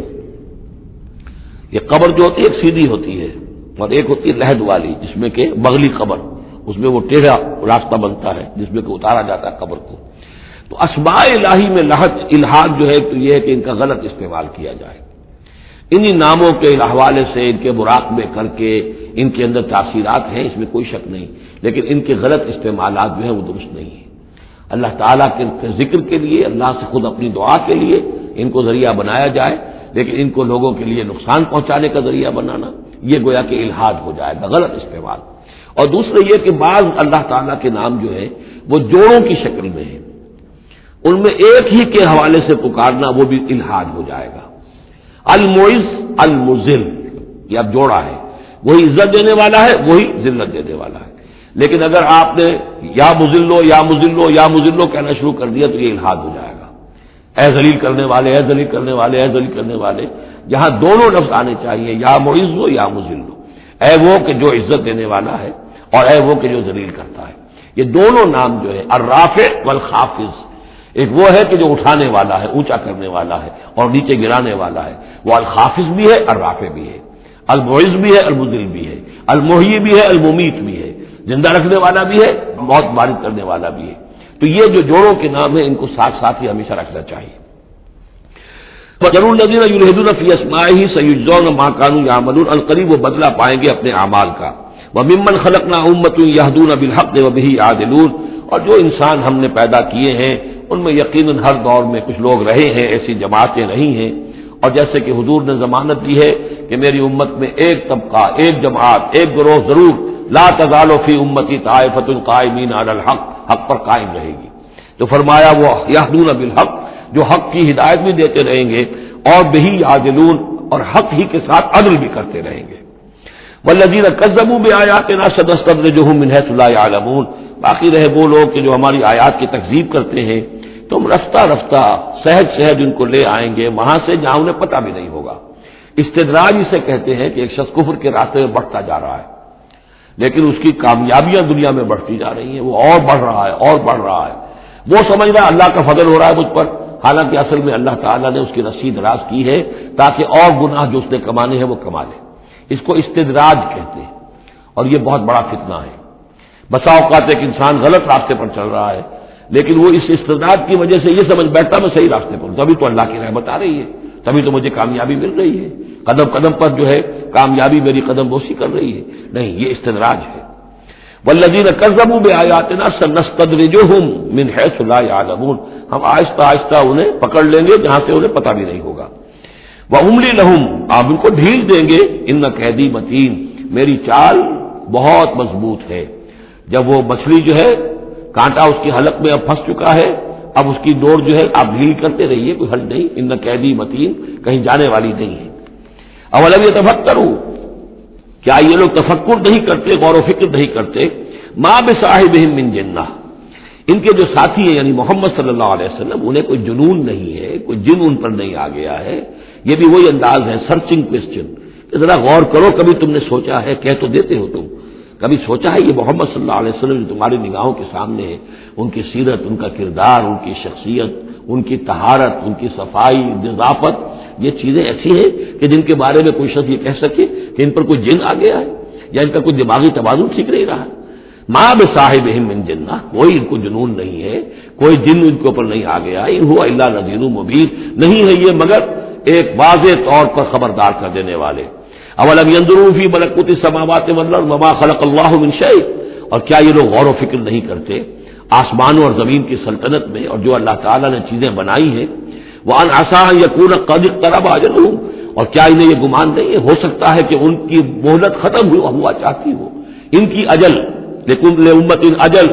ہر قوم کے لیے ایک اجل معین ہے، تو تم کیسے نچنت ہو گئے ہو سکتا ہے کہ تمہاری وہ اجل اب قریب آ چکی ہو. ان یکون قد اقترب اجلهم فبأي حدیث بعده یؤمنون، تو اب اس کے بعد اور کس شے پر، کس بات پر یہ ایمان لائیں گے. من یضلل اللہ فلا ہادی له، جس کو اللہ گمراہ کر دے گا یا جس کی گمراہی پر اللہ کی طرف سے مہر تصدیق ثبت ہو جائے گی، اب اسے کوئی ہدایت دینے والا نہیں. وَيَذَرُهُمْ فِي طُغْيَانِهِمْ يَعْمَهُونَ، اور وہ چھوڑ دے گا ان کو ان کی سرکشی میں اندھے ہو کر آگے بڑھتے ہوئے. یسألونک عن الساعۃ ایان مرساھا، اے نبی آپ سے پوچھتے ہیں یہ قیامت کب آئے گی. آپ ہمیں بہت ڈراتے رہتے ہیں قیامت قیامت قیامت کب آئے گی، کب لنگر انداز ہوگی. قل انما علمها عند ربی، کہہ دیجئے اس کا علم تو میرے رب کے پاس ہے. لا یجلیھا لوقتھا الا ہو، نہیں روشن کرے گا اسے اس کے وقت پر مگر خود وہ. اس کا وقت سوائے اللہ کے کسی کے علم میں نہیں، کسی فرشتے کے علم میں نہیں ہے، کسی کے علم میں نہیں ہے. وہی ہے لا یجلیھا لوقتھا، اپنے اس وقت معین کے اوپر خود ہی اسے روشن کرے گا. ثقلت فی السماوات والارض، ویسے وہ آسمانوں اور زمین ہی کے اندر اٹھی ہوئی ہے، حمل اسی کے اندر ہے اس کا. یعنی یوں سمجھیے کہ ہر شے کے اندر جو تخلیق کی گئی ہے اس کی فنا بھی اسی شے میں موجود ہے. ہر تخلیق جو ہے اس کی ایک اجل مسمى ہے، تو گویا کہ اس کی موت اس کے ساتھ ہی ہے. ہم اپنی موت اپنے ساتھ لیے پھر رہے ہیں. اسی طرح یہ کائنات جو ہے جس کی تخلیق کی گئی ہے، یہ گویا کہ وہ جو جیسے کسی کا حمل ہوتا ہے عورت کا، وہ حمل لیے پھر رہی ہو، اسی طریقے سے یہ کائنات اپنی اس قیامت کو اٹھائے پھر رہی ہے. ثقلت فی السماوات والارض لا تأتیکم الا بغتۃ، لیکن نہیں آئے گی تم پر مگر اچانک. یسألونک کأنک حفی عنہا، اے نبی آپ سے تو اس طرح پوچھتے ہیں گویا کہ آپ اس کی کھوج میں لگے ہوئے ہیں، آپ کو یہی فکر دامنگیر ہے قیامت کب آئے گی، حالانکہ آپ کا اس سے کوئی سروکار نہیں. یہ ہمارا معاملہ ہے. قل انما علمها عند اللہ، کہہ دیجئے اس کا علم تو صرف اللہ کے پاس ہے. ولکن اکثر الناس لا يعلمون، لیکن اکثر لوگ علم نہیں رکھتے. قل لا املک لنفسی نفعا ولا ضرا، کہہ دیجئے مجھے کوئی اختیار نہیں ہے خود اپنی جان کے بارے میں بھی، نہ کسی نفع کا اور نہ ضرر کا، الا ما شاء اللہ، سوائے اس کے کہ جو اللہ چاہے. ولو كنت اعلم الغیب لاستكثرت من الخير، اور اگر مجھے علم غیب حاصل ہوتا تو میں تو بہت سا خیر جمع کر لیتا. میرے پاس علم غیب نہیں ہے. یہ جیسا کہ ہم پہلے پڑھ چکے سورہ نام میں. کہہ دیجئے میں نہ تم سے یہ کہتا ہوں کہ میں فرشتہ ہوں، نہ میں یہ کہتا ہوں کہ میرے پاس علم غیب ہے، نہ میں یہ کہتا ہوں کہ میرے پاس اللہ کے خزانے جو ہیں وہ میرے قبضہ قدرت میں ہیں، کچھ بھی نہیں. وَلَوْ كُنْتُ أَعْلَمُ الْغَيْبَ، اگر غیب کا علم میرے پاس ہوتا لَاسْتَكْثَرْتُ مِنَ الْخَيْرِ، تو میں نے بہت سا خیر جمع کر لیا ہوتا. وَمَا مَسَّنِيَ السُّوءُ، اور مجھے کوئی تکلیف آتی ہی نہ. ان انا الا نذیر وبشیر لقوم یؤمنون، نہیں ہوں میں کچھ بھی مگر یہ کہ بشیر اور نذیر ہوں، خبردار کرنے والا، بشارت دینے والا، لقوم یؤمنون، ان لوگوں کے لیے کہ جو ایمان والے ہوں. هو الذی خلقکم من نفس واحدۃ، وہی ہے جس نے تمہیں پیدا کیا ایک جان سے، وجعل منها زوجها، اور اسی سے بنایا اس کا جوڑا، لیسکن الیہا، تاکہ وہ سکون حاصل کرے اس کی طرف. اس کی طرف میں اشارہ کر چکا ہوں سورہ بقرہ میں بھی. وابتغوا ما كتب الله لك، کہ یہ جو معاملہ ہے شوہر اور بیوی کا، اس میں یہاں جہاں اولاد کا معاملہ ہے وہاں ایک تسکین بھی ہے، سکون بھی ہے. فلما تغشاها، تو جب شوہر ڈھانپ لیتا ہے اپنی بیوی کو، حملت، اور اسے حمل ہو جاتا ہے، حملا خفیفا، اور وہ ہلکا حمل ہوتا ہے، پتہ بھی نہیں چلتا کہ کوئی حمل ٹھہر گیا ہے. فمرت به، تو وہ اس کو لے کر چلتی پھرتی رہتی ہے. فلما اثقلت، جب بوجھل ہو جاتی ہے، دعوا اللہ ربہما، تو اب وہ دونوں اللہ کو پکارتے ہیں اپنے رب کو. لئن آتیتنا صالحا، اے اللہ اگر یہ بچہ تو ہمیں عطا کر دے گا صحت مند، صحیح، درست، ہر نک سکھ سے صحیح ہو، اس کے تمام اعضاء درست ہوں. لئن آتیتنا صالحا لنکونن من الشاکرین، تو ہم بڑا شکر ادا کریں گے، بڑا ہم تیرا احسان مانیں گے. فلما آتاہما صالحا، اور جب اللہ تعالیٰ نے انہیں عطا کر دیا درست بھلا چنگا بچہ، جعلا لہ شرکا، اب اس میں شریک ٹھہرا دیے. یہ فلاں بزرگ کے مزار پہ میں گئی تھی، ان کی نگاہ کرم ہوئی ہے، اور یہ فلاں جو ہے دیوی کی کرپا ہو گئی ہے کہ جس کی وجہ سے مجھے اولاد مل گئی ہے. دیا اللہ نے، اور اب یہاں پہ اس کے لیے دیوی اور دیوتا یاد آ گئے۔ فتعال اللہ عما یشرکون، تو اللہ بہت بلند و بالا ہے ان کے شرک سے۔ ایشرکون ما لا یخلق شیئا وهم یخلقون، کیا وہ ان چیزوں کو شریک کر رہے ہیں اللہ کے ساتھ جو کوئی شے تخلیق کرتے ہی نہیں، وہ تو خود مخلوق ہے۔ فرشتے ہیں تو مخلوق ہیں، جنات ہیں تو مخلوق ہیں، انبیاء ہیں تو مخلوق ہیں، اولیاء اللہ ہیں تو مخلوق ہیں، تو خود مخلوق ہیں، سب کے سب مخلوق ہیں۔ ایشرکون ما لا یخلق شیئا وهم یخلقون ولا یستطیعون لهم نصرا ولا انفسهم ینصرون، نہ وہ ان کی مدد کر سکتے ہیں نہ وہ اپنی مدد پر قادر ہیں، وہ تو سب کے سب جو ہے اللہ کے بندے ہیں۔ ان تدعوهم الى الہدی، اب یہاں پر تدریجاً بات لائی جا رہی ہے ان کو کہ جو ان کے اصل جو ڈیٹیز ان کی ہیں، وہ تو سمجھتے ہیں دیویاں ہیں، دیوتا ہیں، وہ تو اوپر ہیں، وہ تو انویزیبل ہیں، ہم نے ان کے نام پر یہ بت تراش لیے ہیں۔ تو چاہے رادھا کرشنن ہو، چاہے کوئی اور فلسفی ہو، وہ کہے گا یہ کہ ہم ان بتوں کو نہیں پوج رہے، ہم بھی جانتے ہیں یہ پتھر ہے، پتھر کے سوائے میں کیا ہے، یہ نہ دیکھ سکتے ہیں نہ چل سکتے ہیں، پتھر ہے۔ لیکن عام طور پر ان کے ہاں آدمی جو ہے عوام کی سطح پر وہ پھر انہی کو سمجھ بیٹھتا کہ یہی ہے، اور چوبتا ہے، چاٹتا ہے، جو بھی کرتا ہے، ان کا دھون پیتا ہے، ان کے سامنے ڈنڈوت کرتا ہے، ان کے سامنے جو ہے حلوے مانڈے پیش کرتا ہے، تو عوامی سطح پر ذہن میں یہی آ جاتا ہے کہ یہی ہے معبود جن کو کہ ہم پوج رہے ہیں، اور انہی کے اندر قدرت ہے ہماری مشکل کشائی کی۔ اب ادھر رخ آ رہا ہے، ان تدعوهم الى الہدی، اگر تم پکارو انہیں ہدایت کے لیے کہ تمہیں راستہ دکھا دیں، لا یتبعوکم، وہ تمہاری طرف توجہ ہی نہیں کر سکیں گے۔ سواء علیکم ادعوتموہم ام انتم صامتون، برابر ہے تم پر کہ تم انہیں پکارو یا خاموش رہو۔ ان الذین تدعون من دون اللہ عباد امثالکم، ہاں جنہیں تم پکار رہے ہو، جنہیں دیوتا اور دیوی بنا لیا ہے، فرشتے ہیں یا اولیاء اللہ ہے، وہ بھی تمہاری طرح کے بندے ہیں۔ عباد امثالکم، وہ تمہاری طرح کے بندے ہیں۔ فادعوہم فلیستجیبوا لکم ان کنتم صادقین، تو پکارو ان کو اور پھر دیکھو اگر تم سچے ہو تو پھر ان کی طرف سے تمہیں کوئی جواب ملنا چاہیے، کوئی وحی آنی چاہیے۔ لیکن یہ کہ ہم نے تو انہیں تمہاری اس، بلکہ آئے گا قرآن مجید میں آگے چل کر کہ وہ کہیں گے کہ ہم تو غافل تھے، ہمیں تو پتہ نہیں تھا کہ تم ہمیں پکارتے رہے، ہمیں ہماری دعائی دیتے رہے اور ہم سے مانگتے رہے، یا شیخ عبد القادر جیلانی شیئا للہ، ہمیں کیا پتہ تم نے یہ ہمارے ساتھ حماقتیں کی ہیں، ہمیں تو کوئی معلوم نہیں۔ تو وہ تو کہیں گے غافل ہیں ہم۔ اب یہاں بتوں کی طرف اشارہ ہو رہا ہے، ام لہم ارجل یمشون بہا، کیا ان کے پاؤں ہیں، تم نے بنا تو دیے پاؤں، کیا چلتے بھی ہیں ان سے؟ ام لہم ایدین یبطشون بہا، ہاتھ بھی تم نے بنا دیے ان کے، لیکن کیا یہ اسے پکڑ بھی سکتے ہیں؟ ام لہم اعین یبصرون بہا، کیا ان کی آنکھیں ہیں جن سے یہ دیکھتے ہوں؟ ام لہم آذان یسمعون بہا، یا ان کے جو کان ہیں ان سے یہ سنتے ہیں؟ قل ادعوا شرکاءکم، اے نبی اب کہہ دیجئے، اب یہ قول فیصل ہے جیسے حضرت ابراہیم سے کہلوا دیا گیا تھا، انی بریء مما تشرکون، اور تم جو بھی کچھ تمہارے یہ معبود ہیں جو میرا بگاڑنا چاہیں بگاڑ لیں، مجھے کوئی خوف نہیں۔ قل ادعوا شرکاءکم، اے نبی ان سے کہہ دیے پکار لو اپنے سارے شریکوں کو، ثم کیدون، اور پھر میرے خلاف جو چالیں چل سکتے ہو چل لو، جو بھی اقدام کر سکتے ہو کر لو، فلا تنظرون، مجھے کوئی مہلت نہ دو، میں تم سے کوئی درخواست نہیں کرتا کہ میرے ساتھ نرمی کرو، مجھے مہلت دو، جو بگاڑ سکتے ہو بگاڑ لو اپنے سارے معبودوں کو پکار کر۔ ان ولی اللہ الذی نزل الکتاب، میرا ولی، میرا پشت بنا، میرا مددگار، میرا حمایتی، میرا حفاظت کرنے والا وہ اللہ ہے جس نے یہ کتاب مجھ پر نازل کی ہے۔ وَهُوَ يَتَوَلَّى الصَّالِحِينَ، اور وہ اپنے صالح بندوں کا ولی ہے، ان کا ساتھی ہے، مددگار ہے، پشت بنا ہے۔ وَالَّذِينَ تَدْعُونَ مِن دُونِهِ لَا يَسْتَطِيعُونَ نَصْرَكُمْ، جنہیں تم پکار رہے اس کو چھوڑ کر وہ تمہاری مدد کی استطاعت ہی نہیں رکھتے، ان کے اندر طاقت ہی نہیں ہے۔ وَلَا أَنفُسَهُمْ يَنصُرُونَ، نہ وہ اپنی جان بچا سکیں گے۔ وَإِن تَدْعُوهُمْ إِلَى الْهُدَىٰ لَا يَسْمَعُوا، اگر تم انہیں ہدایت کے لیے پکارو کہ ہمیں کوئی ہدایت دے، جیسے ہم اللہ کو پکارتے ہیں اهدنا الصراط المستقیم، اهدنا الصراط المستقیم، تو وہ تو تمہیں لا يسمعوا، وہ سنتے ہی نہیں، تم پکارتے رہو۔ وَتَرَاهُمْ يَنظُرُونَ إِلَيْكَ وَهُمْ لَا يُبْصِرُونَ، اور تم سمجھتے ہو کہ وہ تمہیں دیکھ رہے ہیں جبکہ وہ دیکھتے ہی نہیں۔ خُذِ الْعَفْوَ وَأْمُرْ بِالْعُرْفِ، اے نبی صلی اللہ علیہ وسلم، اب یہ آخر میں پھر حضور سے خطاب،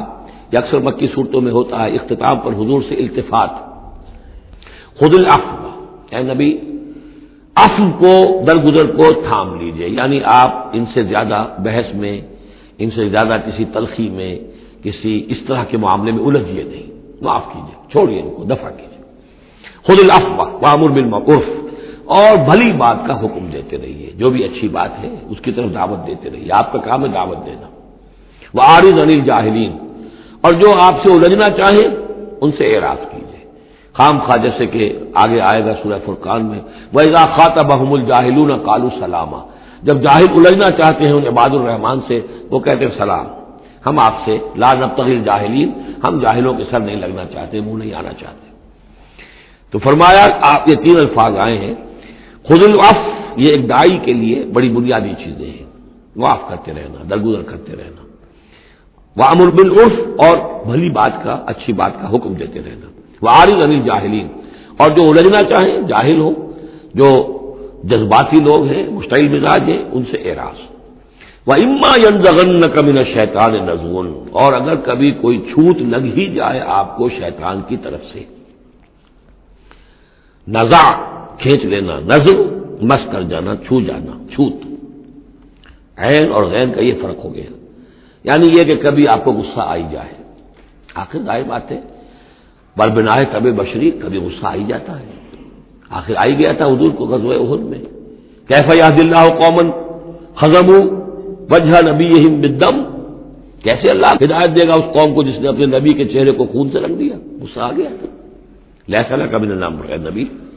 آپ کے ہاتھ میں اختیار نہیں ہے، ہدایت اور ضلالت کا اختیار ہمارے ہاتھ میں ہے۔ اسی طریقے سے اے نبی اگر کبھی غصہ آ جائے، فرمایا وَإِمَّا يَنزَغَنَّكَ مِنَ الشَّيْطَانِ نَزْغٌ فَاسْتَعِذْ بِاللَّهِ، فوراً اللہ کی پناہ طلب کرو، إِنَّهُ سَمِيعٌ عَلِيمٌ، اور یہ پھر آگے چل کر حامیم السجدہ میں بھی یہ آیت آئے گی إِنَّهُ هُوَ السَّمِيعُ الْعَلِيمُ، یقیناً وہی ہے سب کچھ سننے والا اور سب کچھ جاننے والا۔ إِنَّ الَّذِينَ اتَّقَوْا إِذَا مَسَّهُمْ طَائِفٌ مِنَ الشَّيْطَانِ تَذَكَّرُوا، اور یہی روش ہے تقوی والوں کی، جن لوگوں کے اندر تقوی ہوتا ہے جب ان پر کوئی گزر ہو جاتا ہے شیطان کے کسی سائے کا، اذا مسہم طائف من الشیطان، شیطان کا کوئی ان کے اوپر گزر ہو گیا، کوئی سایہ پڑ گیا، تذکروا، فوراً وہ چوکنے ہو جاتے ہیں، فوراً ہوش میں آ جاتے ہیں کہ یہ کیا ہوا، ہم پر کچھ اثر پڑ گیا تھا، کچھ عارضی طور پر کچھ غفلت سے طاری ہو گئی تھی، جیسے کہ خود حضور فرماتے ہیں صلی اللہ علیہ وسلم انہ لیغان علی قلبی، میرے دل پر بھی کبھی کبھی حجاب سا آ جاتا ہے، وَإِنِّي لَأَسْتَغْفِرُ اللَّهَ 70 مرۃ فِي كُلِّ يَوْمٍ، اور میں روزانہ 70 مرتبہ اللہ سے استغفار کرتا ہوں۔ لیکن یہ سمجھ لیجئے کہ ہمارے دل کے اوپر حجاب وہ بہت اور شے ہے، اور حضور کے قلب مبارک پر حجاب، آپ کے قلب مبارک کا حجاب جو ہے وہ ہماری 100 حضوریوں لاکھوں حضوریوں سے بڑھ کر جو ہے وہ حضوری کے درجے میں ہوگا، لیکن جو انٹینسٹی ہے، جو تعلق مع اللہ کی انٹینسٹی ہے، اس میں ذرا سی کمی بھی آ گئی ہے تو اس سے حضور نے تعبیر کیا کہ میرے بھی دل پر کبھی کبھی حجاب آ جاتا ہے، انہ لیغان علی قلبی، انٹینسٹی تو کم ہو گئی نا، یہ بجلی جس پاور کی ہے ذرا سی کم ہو جائے گی تو ایک دفعہ تو آپ کو محسوس ہوگا اندھیرا ہو گیا، حالانکہ بجلی ہے، روشنی ہے، اندھیرا نہیں ہوا ہے، لیکن اس کی پاور کم ہوئی ہے۔ تو فرمایا کہ انہ لیغان علی قلبی وانی لاستغفر اللہ 70 مرۃ فی کل یوم۔ ان الذین اتقوا اذا مسهم طائف من الشیطان تذکروا، تو فوراً وہ چوکنے ہو جاتے ہیں، یاد کرتے ہیں، فاذا هم مبصرون، اور ان کی آنکھیں کھل جاتی ہیں، انہیں حقائق نظر آنے لگتے ہیں، وقتی سا جو سایہ پڑ گیا تھا اس سے وہ فوراً نکل آتے ہیں۔ واخوانهم یمدونهم، باقی جو شیطانوں کے بھائی ہیں انہیں شیطان گھسیٹ کر لے جاتے ہیں، فی الغی، وہ اس کجی کے اندر وہ گھسیٹتے ہوئے دور تک پہنچاتے ہیں، جیسے بلم بن باورا کو پہنچایا کہ اسے آخری حد تک پہنچا کر دم لیا، تو شیطانوں کا جو ولی ہوگا پھر شیطان کا تو اس کے اوپر زور چلے گا، لیکن جو اللہ کے بندے ہیں ان پر تو شیطان کا اختیار ہے ہی نہیں، وہ تو یہ کہ جیسے ہی ذرا سا ان کے اوپر کوئی اثر پڑا بھی، وہ سایہ سا آیا بھی تو فوراً چونک گئے اور اللہ کی طرف متوجہ ہو گئے۔ ثم لا یخسرون، پھر وہ کمی نہیں کرتے، اسے آخری منزل جو ہے گمراہی کی وہاں تک پہنچا کر رہتے ہیں۔ وَإِذَا لَمْ تَأْتِهِمْ بِآیَةٍ، اب دیکھیے یہ غموض ان دونوں صورتوں کا، خاص طور پر انعام کا، آیت لاؤ، نشانی لاؤ، معجزہ دکھاؤ، نبوت بنوانا چاہتے ہو، رسالت بنوانا چاہتے ہو تو دکھاؤ معجزہ، حصی معجزہ، جیسے موسیٰ کو ملے، جیسے عیسیٰ کو ملے، وغیرہ وغیرہ۔ اب اس کو سم اپ کر رہے ہیں، وَإِذَا لَمْ تَأْتِهِمْ بِآیَةٍ، اے نبی جب آپ ان کے پاس کوئی معجزہ نہیں لائے، قالوا، انہوں نے کہا لولا اجتبیتہا، کیوں نہیں کوئی چن کر لے آتے، کہیں سے چھانٹ کر لے آتے، تو تمہارا دعویٰ یہ ہے تم اللہ کے رسول ہو، محبوب ہو، تو کیا وجہ ہے، کیوں رہ گئے، کس وجہ سے؟ لولا اجتبیتہا، کہیں سے کوئی چھانٹی کر کے، کہیں سے کوشش کر کے لے آتے۔ قل انما اتبع ما یوحى الی، اس زمن میں ایک واقعہ میں نے پڑھا تھا یہ تفسیر کبیر میں امام راضی کی تفسیر میں کہ حضور کے ایک پھپھی زاد بھائی تھے، اگرچہ وہ ایمان نہیں لائے تھے لیکن حضور سے ہمدردی رکھتے تھے، ساتھ رہتے تھے، تعاون کرتے تھے، جہاں کہیں حضور جاتے تھے دل میں نرمی تھی ان کے، اور امید تھی حضور کو کہ ایمان لے آئیں گے۔ لیکن جب آخری معاملہ یہ ہوا کہ جو سرداران قریش تھے انہوں نے گویا کہ ان کے اپنے زوم میں انہوں نے حجت قائم کر دی، اے نبی یہ معجزہ دکھا دو، اے محمد چلو مان لیں گے، چلو یہ نہیں دکھا سکتے یہ دکھا دو، یہ نہیں دکھا سکتے یہ دکھا دو، وہ سب سورہ بنی اسرائیل میں آئے گا۔ تو جب یہ ساری باتیں حضور نے کرنی میرے اختیار میں نہیں ہے، یہ تو اللہ تعالیٰ کا فیصلہ ہے، اللہ جب چاہے گا دکھائے گا، میرے اختیار میں نہیں ہے۔ تو پھر وہاں سے حضور جب اٹھے سب وہاں تو شور مچ گیا، پھر ظاہر بات ہے کہ وہ تو تالی پٹ گئی ہوگی کہ بس رہ گئے ان کی، اب یہ تو ہمارے جو عوام ہیں انہوں نے کہا ہوگا کہ ہمارے سردار تو جیت گئے، اس لیے کہ یہ تو ناکام رہ گئے، انہوں نے تو آخری درجے میں کہہ دیا یہ نہیں دکھا سکتے یہ دکھا دو، یہ نہیں دکھا سکتے یہ دکھا دو، یہ معجزہ نہیں تو یہ دکھا دو، یہ نہیں تو یہ دکھا دو، کوئی بھی نہیں دکھا سکتے۔ تو اس کے بعد جب حضور کے ساتھ وہاں سے حضور دل گرفتہ ہو کر اٹھے اور آئے تو ساتھ وہ پھوپھی زاد بھائی بھی تھا، اس نے کہا کہ محمد آج تو آپ کی قوم نے آپ پر حجت قائم کر دی ہے، اب میں آپ کا ساتھ نہیں دے سکتا۔ یعنی یہ ہے کہ جو اثر پڑتا تھا لوگوں کے اوپر کہ اب تو حجت آپ پر قائم ہے، تو جس کو میں نے کہا تھا سورہ انعام کا وہ مقام کہ ان کان کبر علیک اعراضهم فإن استطعت فتبتغي نفقا في الارض او سلما في السماء فتأتيهم بآية۔ اے نبی اگر آپ پر بہت بھاری گزر رہا ہے، شاق گزر رہا ہے ان کا اعراض، تو اگر آپ میں طاقت ہے تو کہیں زمین میں سرنگ لگا لیجئے، کہیں آسمان پر سیڑھی لگا لیجئے، اور کہیں سے جہاں سے آپ لا سکتے ہو لے آئیے، ہم نہیں دکھائیں گے۔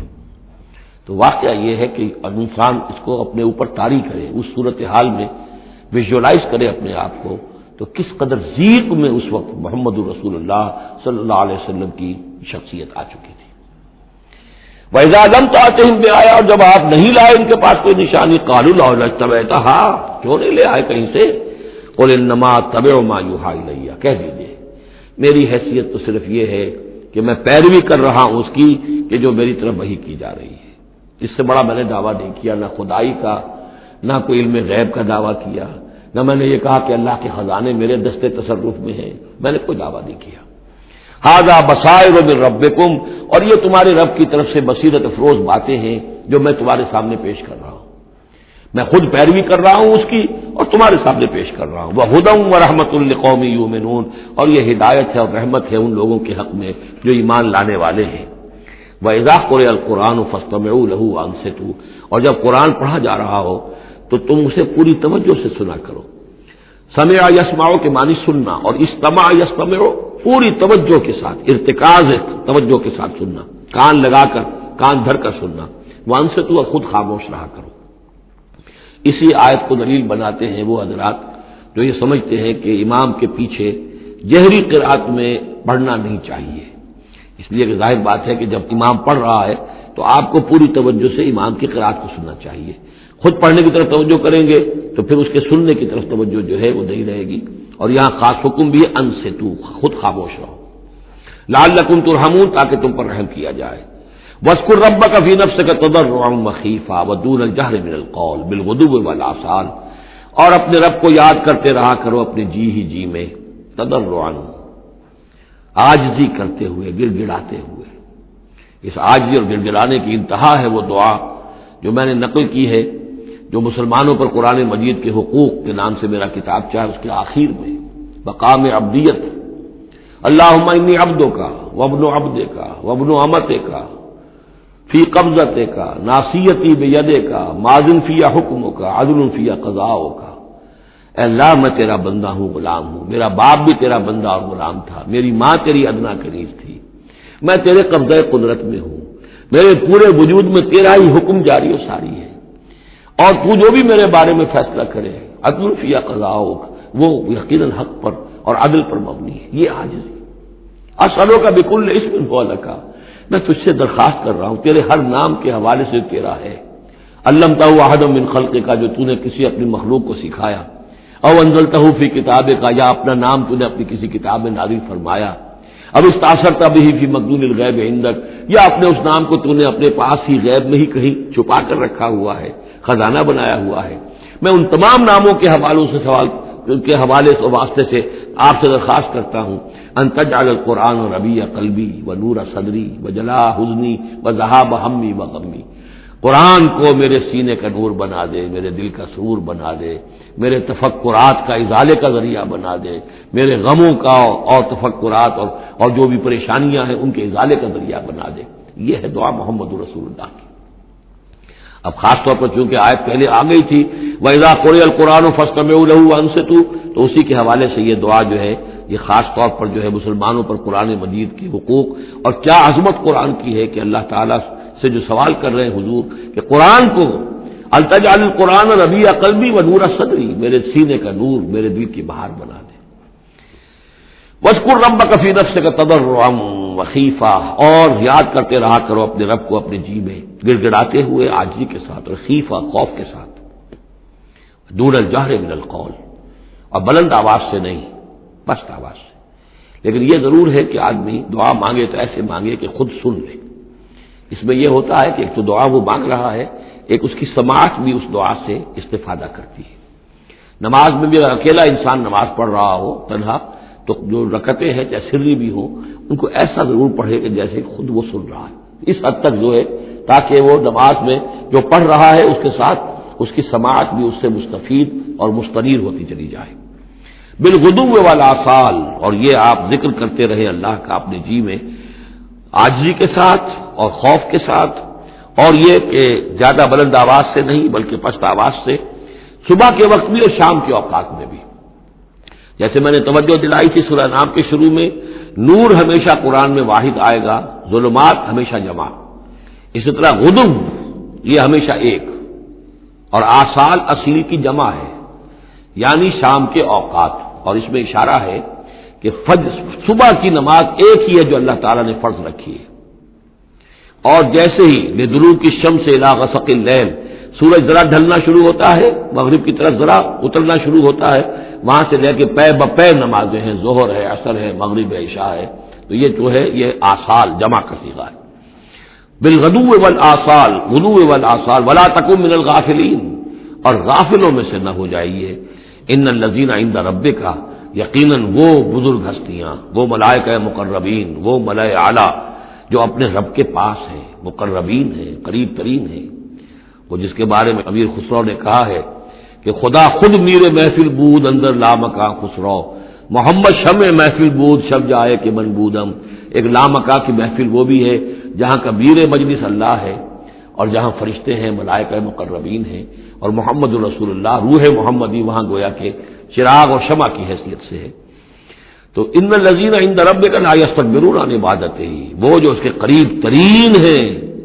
وہ بھی اس کی عبادت سے استکبار نہیں کرتے، استکبار کی بنیاد پر عبادت سے دستکش نہیں ہوتے، وَيُسَبِّحُونَهُ، اور اس کی تسبیح کرتے رہتے ہیں، وہ لہو یسجدون، اور اس کے لیے سجدے کرتے رہتے ہیں۔ بارک اللہ لی ولکم فی القرآن العظیم ونفعنی وإیاکم بالآیات والذکر الحکیم۔